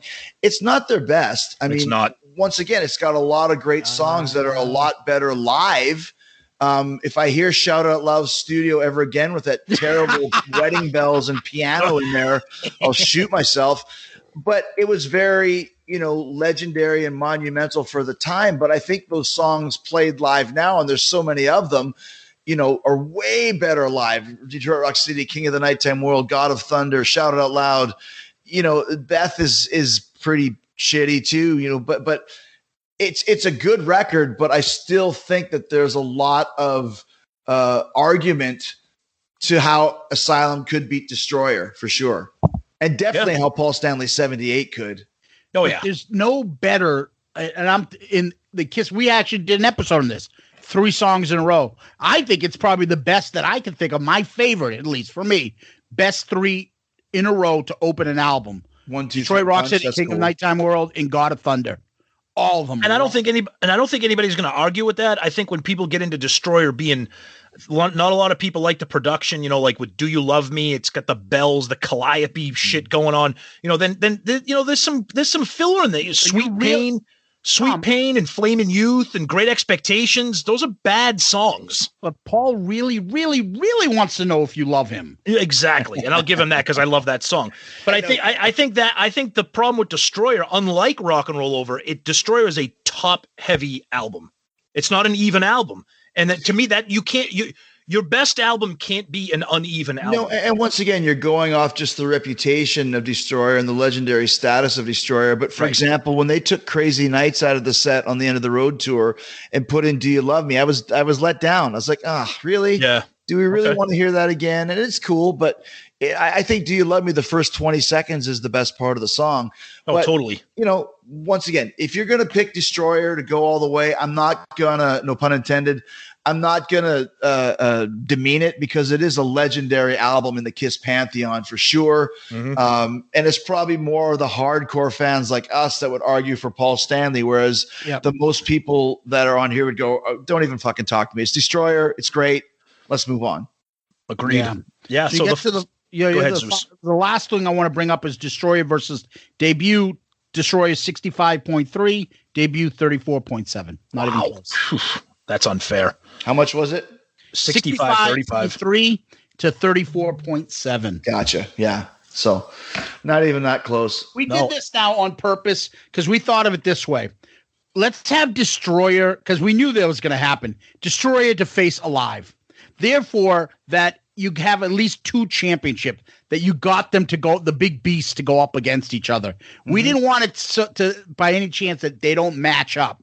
So we definitely wanted Destroyer and Alive to be on the same side, just in case something happened. And, you got that on the left. On the right, you got Love Gun versus Creatures. Is a big difference in those 4.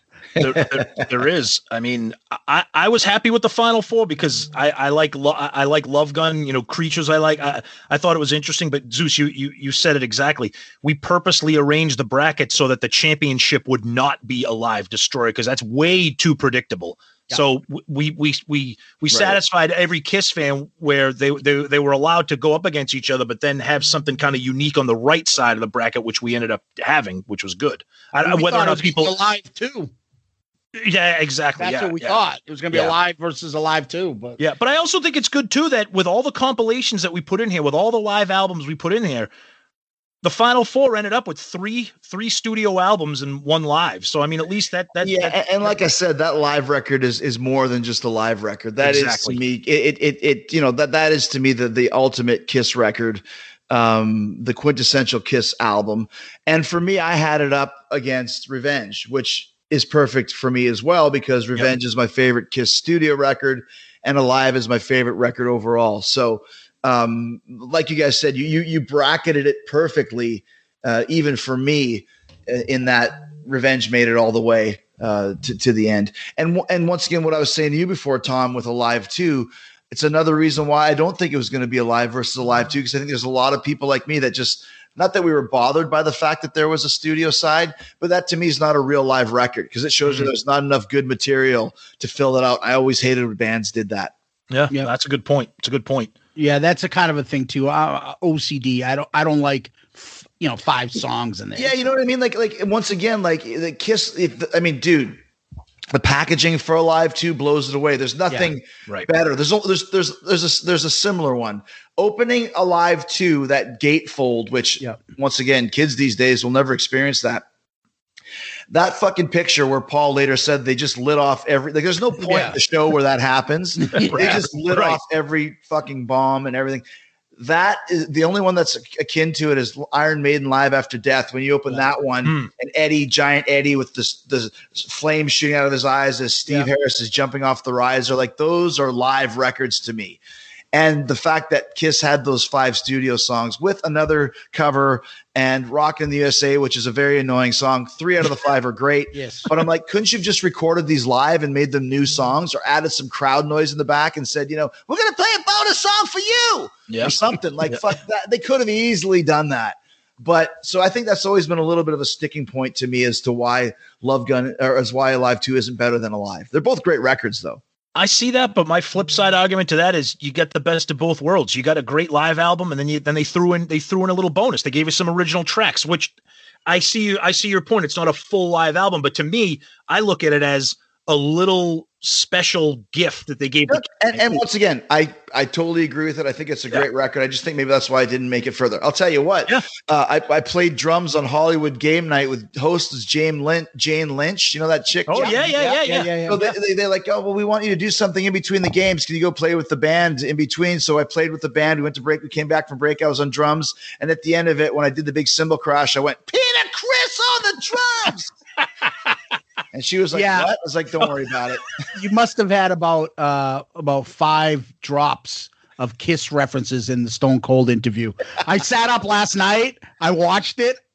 2 hours. I'm like, go to bed around 11, 1 o'clock. I finished the damn thing. I'm like, I should have fucking counted and told him. But that's just how I talk. I can't even think of any. Oh, I know. Anytime I watch AEW, all of a sudden you'll be like, oh, you went from Gene Simmons to Ace Frehley. I mean, I catch them all the time. And I love that inside fucking shit. That's just how I talk at this point. One thing I want to ask you then. So this is kind of, for me, it's an interesting question. So Tom and Chris, double platinum, do you like that style of a greatest hits? Or do you like smashes, thrashes, and hits? Greatest hits and 2 new songs. Okay, so I thought you were going to ask me about Chris. You go first.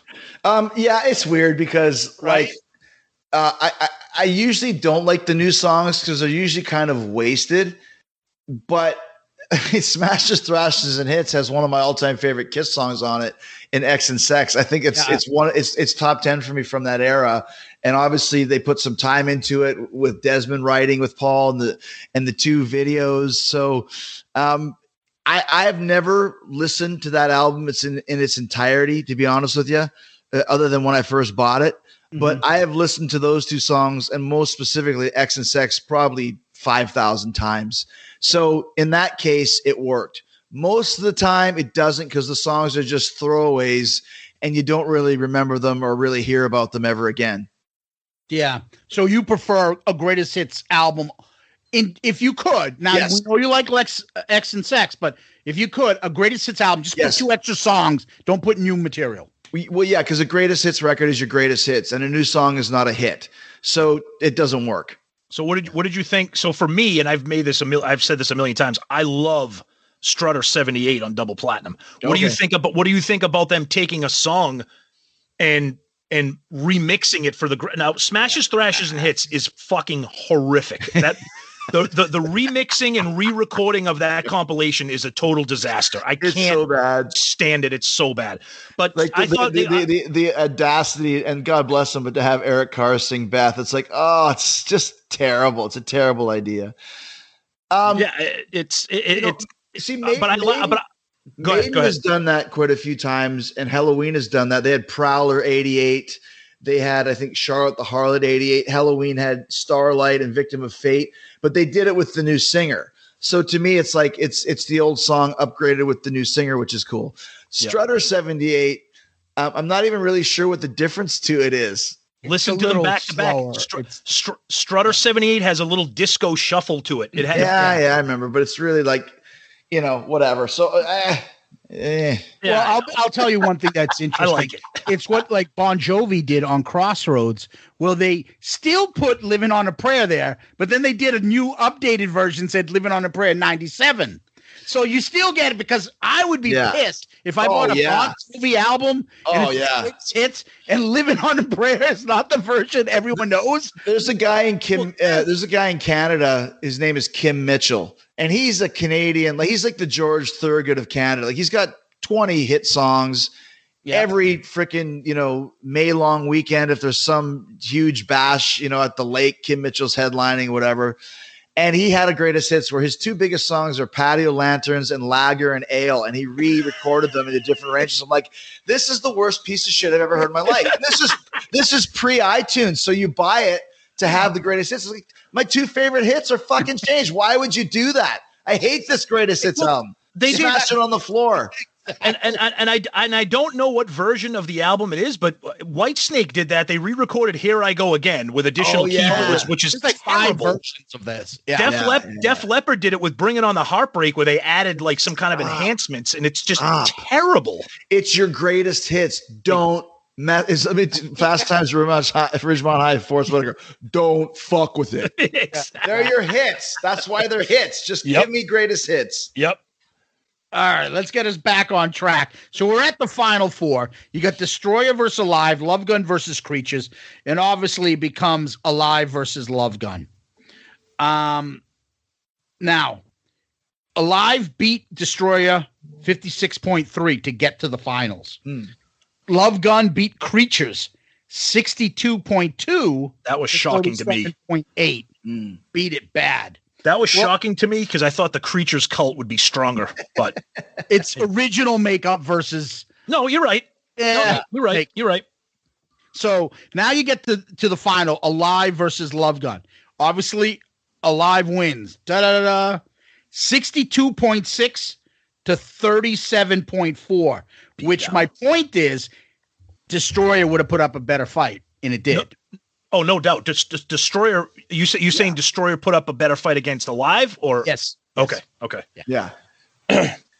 Well, once again, you're talking about the legend of Destroyer, and I think almost maybe because this bracket was set the way it was, that there was probably a lot of people, like Eddie Murphy voting for Jesse Jackson. He fucking won. To where when Love Gun got to that point, they're like, okay, the joke's over. Like, there's no way. I just voted for Jesse Jackson. So I think that Love Gun did a great job. And had Creatures been put in there, I think it would have been the same. They're both at this point, very critically acclaimed studio records that have some great tunes that are still played live, a couple filler songs. But when you come up against Alive, I can't think of a better Kiss record. Like I said, I think when I was probably 23 or 24 years old living in Mexico, I made a list of my top 100 all-time records, and I wrote descriptions for each because I was super bored living there. And Alive was my number 1 record of all time. Yep. Is it still to this point? I'm not sure, but it would definitely be top 5. Still listen to it from song 1, from Deuce all the way through to Let Me Go Rock and Roll. they still played 50% of the record live. The energy's there. It made KISS into what they are today. So I can't really put anything up against it as far as what would be a better representation of what KISS is in 1975 and in 2021.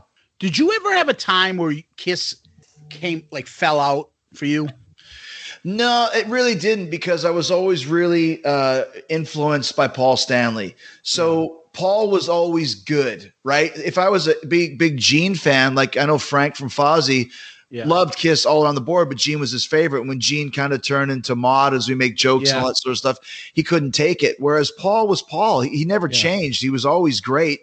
So they never really fell out of favor until, to be honest with you, when they put the makeup back on and the whole mania of the reunion tour kind of subsided. I was kind of like, well, where do they go now? And they're going to go right back to where they were. It's going to be, they're going to start arguing, and someone's going to quit and someone's going to get drunk, and that's basically what happened. So KISS creatively kind of fell out with me when they reunited, but I still would go see them live. But the kind of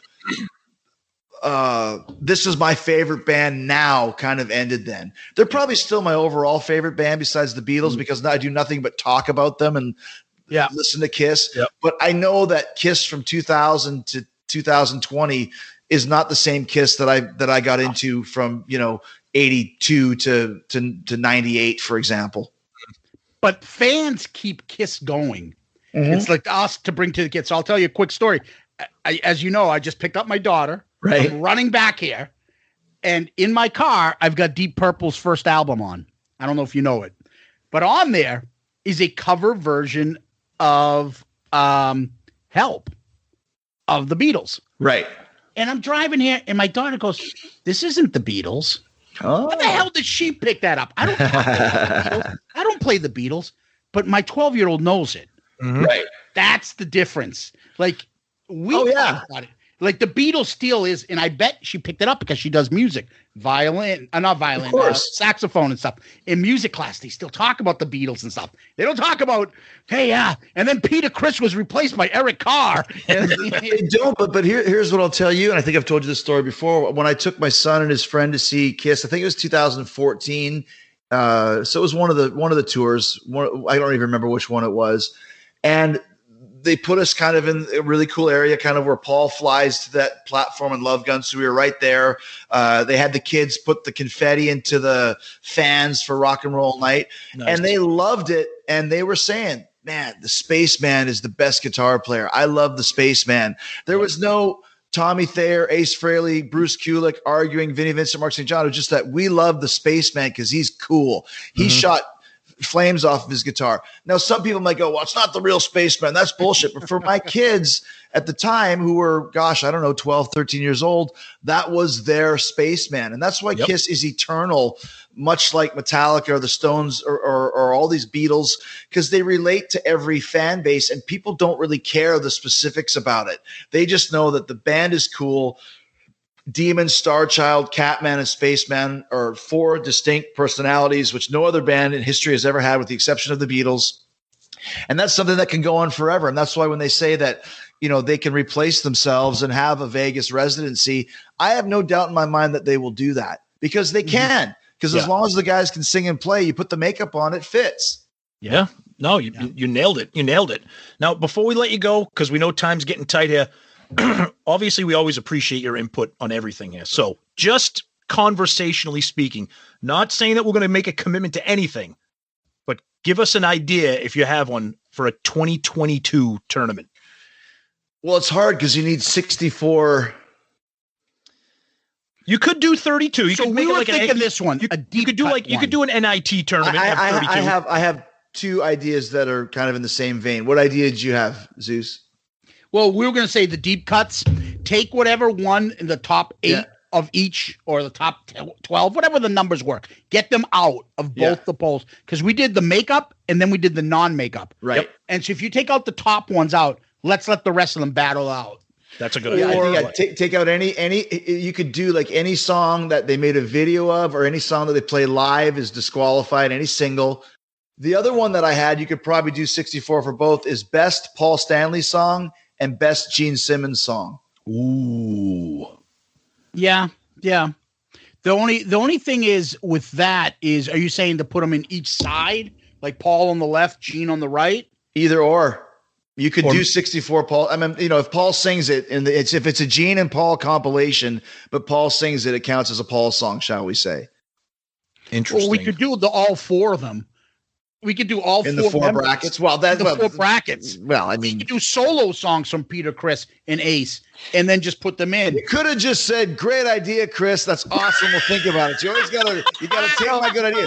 You're gonna put Peter, Chris songs versus fucking Paul Stanley songs, and think there's any chance at all? It's gonna be here's the Peter, Chris version: ESP, Badlands, Out of Control, Soul Station. You're wrong. Black Diamond. That's not Peter didn't write it. We're not talking about writing. We're talking. We're going back into this now. We're making our own rules. Yeah, we like to have things. We like to change it up. You got to read the fine print. Okay. All right. Black Diamond. What else you got? Small print Lyman. That's it. What else you got? Black Diamond. What else you got? You matter to me. Yeah. Dirty Living. Nothing to lose. Hooligans. I didn't put that in there. Well, what do you got? You got 5 songs you can put in there. Oh, no, you blew your own thing. Solo album. He's got enough tracks to make it work. Dude. How many did he write? Are we saying singing or writing? No, we're singing. We're talking singing. He really didn't write. All right, you know what? I'm going to do the Todd of Punder podcast, and me and Sonny Pooney and Georgie Pooney and Davey Pooney and all them freaking Poonies are going to do our own version. Paul Stanley, best song, Gene Simmons, best song, and you guys aren't invited. So what do you think about that? Well, maybe Tom will be invited, but Zeus, you can sit at home and call in, and if I got an open spot, maybe I'll take your call. See, I this is what happens. We can't ask Chris his opinion because then whatever he says, it becomes law. Because I know right now, next March of 2022, guys, don't you remember last year? I told you, Gene versus Paul. This isn't what I said. That's what's going to happen. I'm not filling this out. Fuck you. It's supposed to be Gene versus Paul. Fuck off. Well, I just gave you ideas for the next 2 or 3 years. Chances are you won't be around that long anyways. So now he has us killing us. So maybe on the cruise. Oh God, that's right. You get to hang out with us on the cruise. I can't wait. Well, Chris, thank you as always for taking the time. We appreciate these are some of our most fun episodes, breaking down and analyzing this. So we appreciate it, buddy, very, very much. Thank you. Always a blast, and you guys are always very creative with all these things. So I look forward to seeing what you come up with next. Chris, thank you, buddy. You rock. Appreciate it. And so there you have it. That was our conversation with Chris. Tons of fun. What'd you think? Yeah, look, we love having Jericho on all the time, and we thank him. You know, we know his time is valuable, and for him to give us some time to talk about this is great. And there is nothing that I enjoy more than discussing and analyzing KISS, specifically KISS albums, because talking about KISS songs is one thing, KISS members, but KISS albums, because those are the things that mean the most to KISS fans, the albums. And makeup, non-makeup, 70s, 80s, 90s, way you came in on the KISS elevator, you know, all that stuff. And just the different perspectives with the three of us talking, you know, why Chris thought this about a certain bracket or a certain album. It's just, that's why we do this. And that's why we're so gracious to have him on, to have another huge lifelong KISS fan to kind of break it down and look at these matchups and what went right, what went wrong, what should have won, what didn't win. Nobody's going to argue and be like, oh, I can't believe Alive won. That's ridiculous. No, I mean, we knew Alive was going to win. For me, the part of the ride, part of the fun was the ride getting to that championship matchup. And it's just great fun talking about it. I love this stuff. Chris gave an interesting perspective. I think there was a bunch of times in his conversation that we had where everybody made a valid point about something, an observation, or something you didn't think about, but somebody else brought up. You're like, wait. And it just, the discussion was almost, it was very organic. And, you know, we don't talk to Chris about, hey, let's talk about this. Let's break it down like this. And then let's talk about this. And I've got these, it's just go.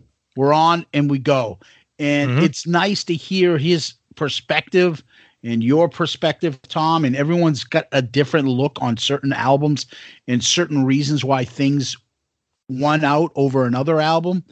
And I find it fascinating. I always love the breakdown of, getting inside the KISS fan mind, and why things happen in the, fucking Ace and, and the rest of the stuff. Oh, Alive. Yeah. Alive #1. Yeah. That stuff. And it was a great time. I was saying after we hung up, I'm like, I think that was like our best talk with him. Yeah, it was great. And one of my favorite parts about it was talking about two of my all-time favorite KISS albums was the question that Chris Vickery, great friend of the show, got to ask Chris, what are your thoughts on how Love Gun beat Alive 2? Because like I said, I thought Alive 2 was going to cruise to the championship against Alive. And he had his perspective about, how he likes it, but it doesn't match the bombast and the craziness of Alive, and cheated with some of those original songs, and some of them are shitty, Rockin' in the USA and Any Way You Want It, and different perspectives, and that's why, that's what we want. Those are the kind of KISS discussions we like, and we know Chris is an 80s KISS guy. He loves Animalize and Crazy Nights and Asylum. His thoughts on some of those non-makeup albums and how they advanced and then kind of hit a wall with the classic 70s albums, just really good stuff for all of us to talk about and listen to each other. Yeah, it's a Wednesday night. So right now, probably, I think AEW Dynamite is going on. Chris is probably as hot as he's ever been. Yep. In his long, illustrious 30-year career in wrestling. He just was on with Stone Cold Steve Austin, and it was like the biggest jaw-drop news during WrestleMania week that he got invited back onto WWE. What was that about? And then this week he has Stone Cold on his podcast. Amongst all that craziness, all that hype, all that stuff going on in Chris's life.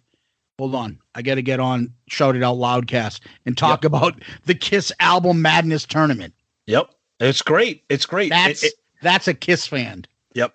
And you could tell by his tone in his conversation that he was into it. He had his passionate thoughts. It's funny. It's like he's talking about it. He's like us. Like he's like, I don't know, KISS is probably all right. I probably talk about KISS. Like he's like disappointed him, mad at himself. Like, yeah, it's like all us KISS fans. Like, another fucking compilation. This is so annoying. Are you gonna buy it? Oh yeah, I already ordered it. Exactly. Yeah, right. Yeah, KISS. I mean, like I got, they really annoy. I've really seen it. I've already done it. Yeah, KISS is probably my favorite band. Yep, I know. You can't escape it. No, yep. No. So it was a fun time and a fun conversation with Chris. And we, again, as we said many times already on this episode, we love these discussions and breakdown and analysis of these KISS songs or KISS albums. And it's fun, me and Tom doing this because this is what we used to do, but it's you can't put a price on having this with all of you guys and discussing this with you guys and breaking this down and analyzing in the jabs that everybody takes at each other. What fucking planet do you live on where this is better than this? Are you fucking high? That song sucks. Ace #1. Or, it's just, I can't explain. So I know personally, it brings me a ton of joy looking at all the comments and reading and seeing the interaction. So I want to say thank you to everybody that got involved and everybody that makes this KISS Madness thing a yearly fun thing that happens. Yeah, absolutely. And look, the polls are fun. We don't do this because we want to see who actually is going to win the tournament. Who cares? What we do this for is to have a month-long stretch of just in-depth, detailed conversation about KISS. And like Zeus said, those jabs, that friendly kiss, like, what the fuck? How do you think Creatures is better than Revenge? Oh, Revenge is the best. Oh, Revenge is overrated. Oh, Ace is overrated. Or I can't believe you picked Crazy Nights over Hotter Than Hell. Like, that's what this is all about. And it brings everybody together. And another thing I want to thank too, welcome all the new people that started following us on Twitter. We hopefully that you're listening to the show too, as well as following us on Twitter, because it brings in a whole new KISS family to this because of the tournament. And that's just great. And that's what we want. And we're, again, looking forward to what brings us to next year in 2022. Yeah. And we have a lot of fun episodes coming your way. And sometimes the Madness tournament kind of overtakes the podcast and the episode sometimes. And, but we try to stay focused. I think we've had some good episodes during the tournament, and sometimes it gets, it's distracting with everything going on, but we have some great episodes during that time, and we're going to have some even better going forward. And we hope that you'll like and continue to get involved and stay involved with everything that we do. And, we appreciate it. So with that being said, Tom, this is what's next. Hi, this is Ed Spansberg of ClickTshop.com, and for all your Shouted Out Loudcast gear and merchandise, please visit ClickTshop.com. At ClickTshop, you can find lots of KISS-inspired t-shirt designs, plus mugs, hats, hoodies, pillows, and all new fine art selections. And now, here's your question of the week.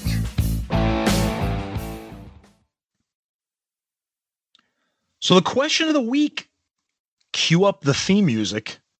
Longtime friend and fan of the show, Mr. Jack Benacchio. Thought I was going to go a week without his and the other fucking famous people's theme music, but I guess I couldn't. Nope. Right. This is a good question here, and I don't think anybody has talked about this. This is kind of a creative one. So he says, I've always wondered if Ace left the band first before Peter, and Vinny or Mark, whoever came in after Ace, let's say Vinny, with their style of guitar playing, would Peter have been able to keep up with his style of playing? I would say this. The second Ace left, they would have shit-canned Peter. Okay. Because once the mystique of not the original four, bye, Peter. Paul had no use for Peter whatsoever. Okay. I think he would have booted his ass out as soon as Ace was gone. But they tried to keep Peter and Ace because they wanted to keep the four of them. But once, let's say it was the opposite, and Ace left, they're like, fuck, what do we need Peter for then? Fuck off. That's a good theory, too. I'm not going to argue with that. I think, and again, no one's ever going to know what would have happened. By the way, let me add to that. Go ahead. If not, he wouldn't have been able to keep up. He would have been gone anyways. He wouldn't be able to keep up. Yeah. Yeah, that was going to be my original answer, but no, he wouldn't have been able to keep up. But I also think, too, that I think having Peter leave first and bringing in the hard rock, borderline metal, bombastic drumming of Eric Carr, this is my theory, I think that made it easier for them to replace Ace with whoever they wanted it to, with a shred guy. First of all, they kind of wanted a shred guy because that was the era. But bringing in Vinny and Mark and eventually Bruce, because they knew that Eric could do whatever they needed him to do. However, to answer your question, Jack, I think Zeus and I are on the same page. If Ace left first, Peter would have been out of his realm trying to deal with a Mark St. John or a Vinnie Vincent. Yeah, and we love Peter. There's no two bigger Peter fans than in the KISS Army than these two guys right here, especially Zeus. But I just think it's not in Peter's style to have been able to deal with guitarists like that. Yeah, I think you would have said it once. Well, if Ace is gone, then you motherfuckers, I'm going to fucking leave. Bye. See ya. Bye. Hit the road. Don't let the door hit you on the ass, buddy. See ya. Paul especially would be like, get the fuck out. Yep. But great question, Jack. Thank you as always, buddy. Big fan of the show, and we appreciate that. Thank you. That's a good question. Thank you. All right. So, Tom, where can people find us? Our email, we'll start with that. shoutitoutloudcast@gmail.com. Shoutitoutloudcast@gmail.com. Please send us your emails. We will reread all of them. Some of them we'll read on the air. Most of them we read on the air. Some of them we keep to ourselves because they might be something for the show that we want to talk about between me and Zeus and maybe save it for a future topic. Who knows? But email us. And then again, we're very, very active on all the social media, Twitter, Facebook, Instagram. Reach out to us. You can send us DMs on those. We just broke 2,000 members on our Facebook group, the Shout It Out Loudcasters. So thank you guys. That's amazing. That's huge. That's a great place to jump in and just be involved with stories, arguments. It's not toxic. It's a fun place. So check that out. And our show, we're part of the awesome Pantheon podcast network of shows. Tons of great music podcasts, rock, metal, pop, folk, hip hop, you name it, it's there. And our show is on all the major platforms, obviously Apple, Spotify, etc. So you can find us there, all those places. Interact with us, reach out, comment, tell us what you want, tell us what you don't like, whatever. We're here for you, and let us know. Yeah, as always, I always tell people to DM us as well, Tom, and they can DM us on Instagram, on Twitter, and on Facebook. As always, we always say you can find us on any of your podcast platforms. If there's a platform you like and we're not on, let us know. We'll get on that platform. But generally speaking, we're on there. You can always find us on our YouTube channel, and you can subscribe there. The email for us again, and that's where we get a lot of our questions, and they're usually fantastic. So shout it out loudcast at gmail.com, shoutitoutloudcast@gmail.com. And, for all those, we're interested in hearing, we always love our fans here, the local ones in the States, but all those that live outside the United States, send us a shout out. We'd love to hear where you're from, where you're listening to us from. We get people like we had a couple of the Finns. Was it last time? Yep. Australia, that's probably our second biggest. Yep. Out in Australia, we have, Canada, France, Spain, Italy, you name it. And we'd like to hear where you guys listen to us. Greece, Tikanis, Kala, bravo. You can see all those and all our French, Canadian Greeks up there too. They can say hello back to us in Greek. Anybody out there that's from a different part of the world, we'd love to hear where you're from, and we'll definitely give you a shout out. And also, we'd like to tell everybody if you want, you can always get Shouted Out Loudcast gear at clicktshop.com. clicktshop.com. Ed has awesome Shouted Out Loudcast stuff. We also have our album review crew, which we do once a month with Mr. Sonny Pooney, where we break down albums in the non-KISS library, and that's always a lot of fun. And if you're interested in that, let us know. And then Patreon as well. We always mention that. We mentioned it early in the show, but patreon.com, Patreon the app, or in the episode notes. If you're interested in helping us out, take a look at that and see if anything there interests you. And if you can, we'd like to thank you for that. And with that being said, Tom, we usually end these with famous last words. You got any? People tell me I should win at any cost. But now I see, as the smoke clears away, the battle has been lost. Appropriate words for my love gun losing the battle. The battle has been lost, but you made it to the championship. Well, with the tip of the hat to LeChampion, in more ways than one, to Mr. Jericho and Mr. Kiss Alive, because Baby's got the feeling. Baby wants a show. Baby, won't you tell me? Baby, rock and roll, yeah. Oh, God, that guitar rips. If you're going to force me to listen to that song, it'll be on the Alive version, not the friggin' Harder Than Hell version. No way. Awesome. Anyways, Tom, thank you. Chris, thank you so much for joining us as usual. Loudcasters, Kiss Army, we love you. Thank you. Thank you guys so much. Chris, thank you as always, my friend. Great time talking Kiss as always. We appreciate it. Thank you, everybody out there, especially those people that have been involved with this tournament, that filled out those brackets. And again, to Ed for sponsoring the tournament. Zeus, as always, my partner in crime. Thank you so much. And we'll see you guys next week.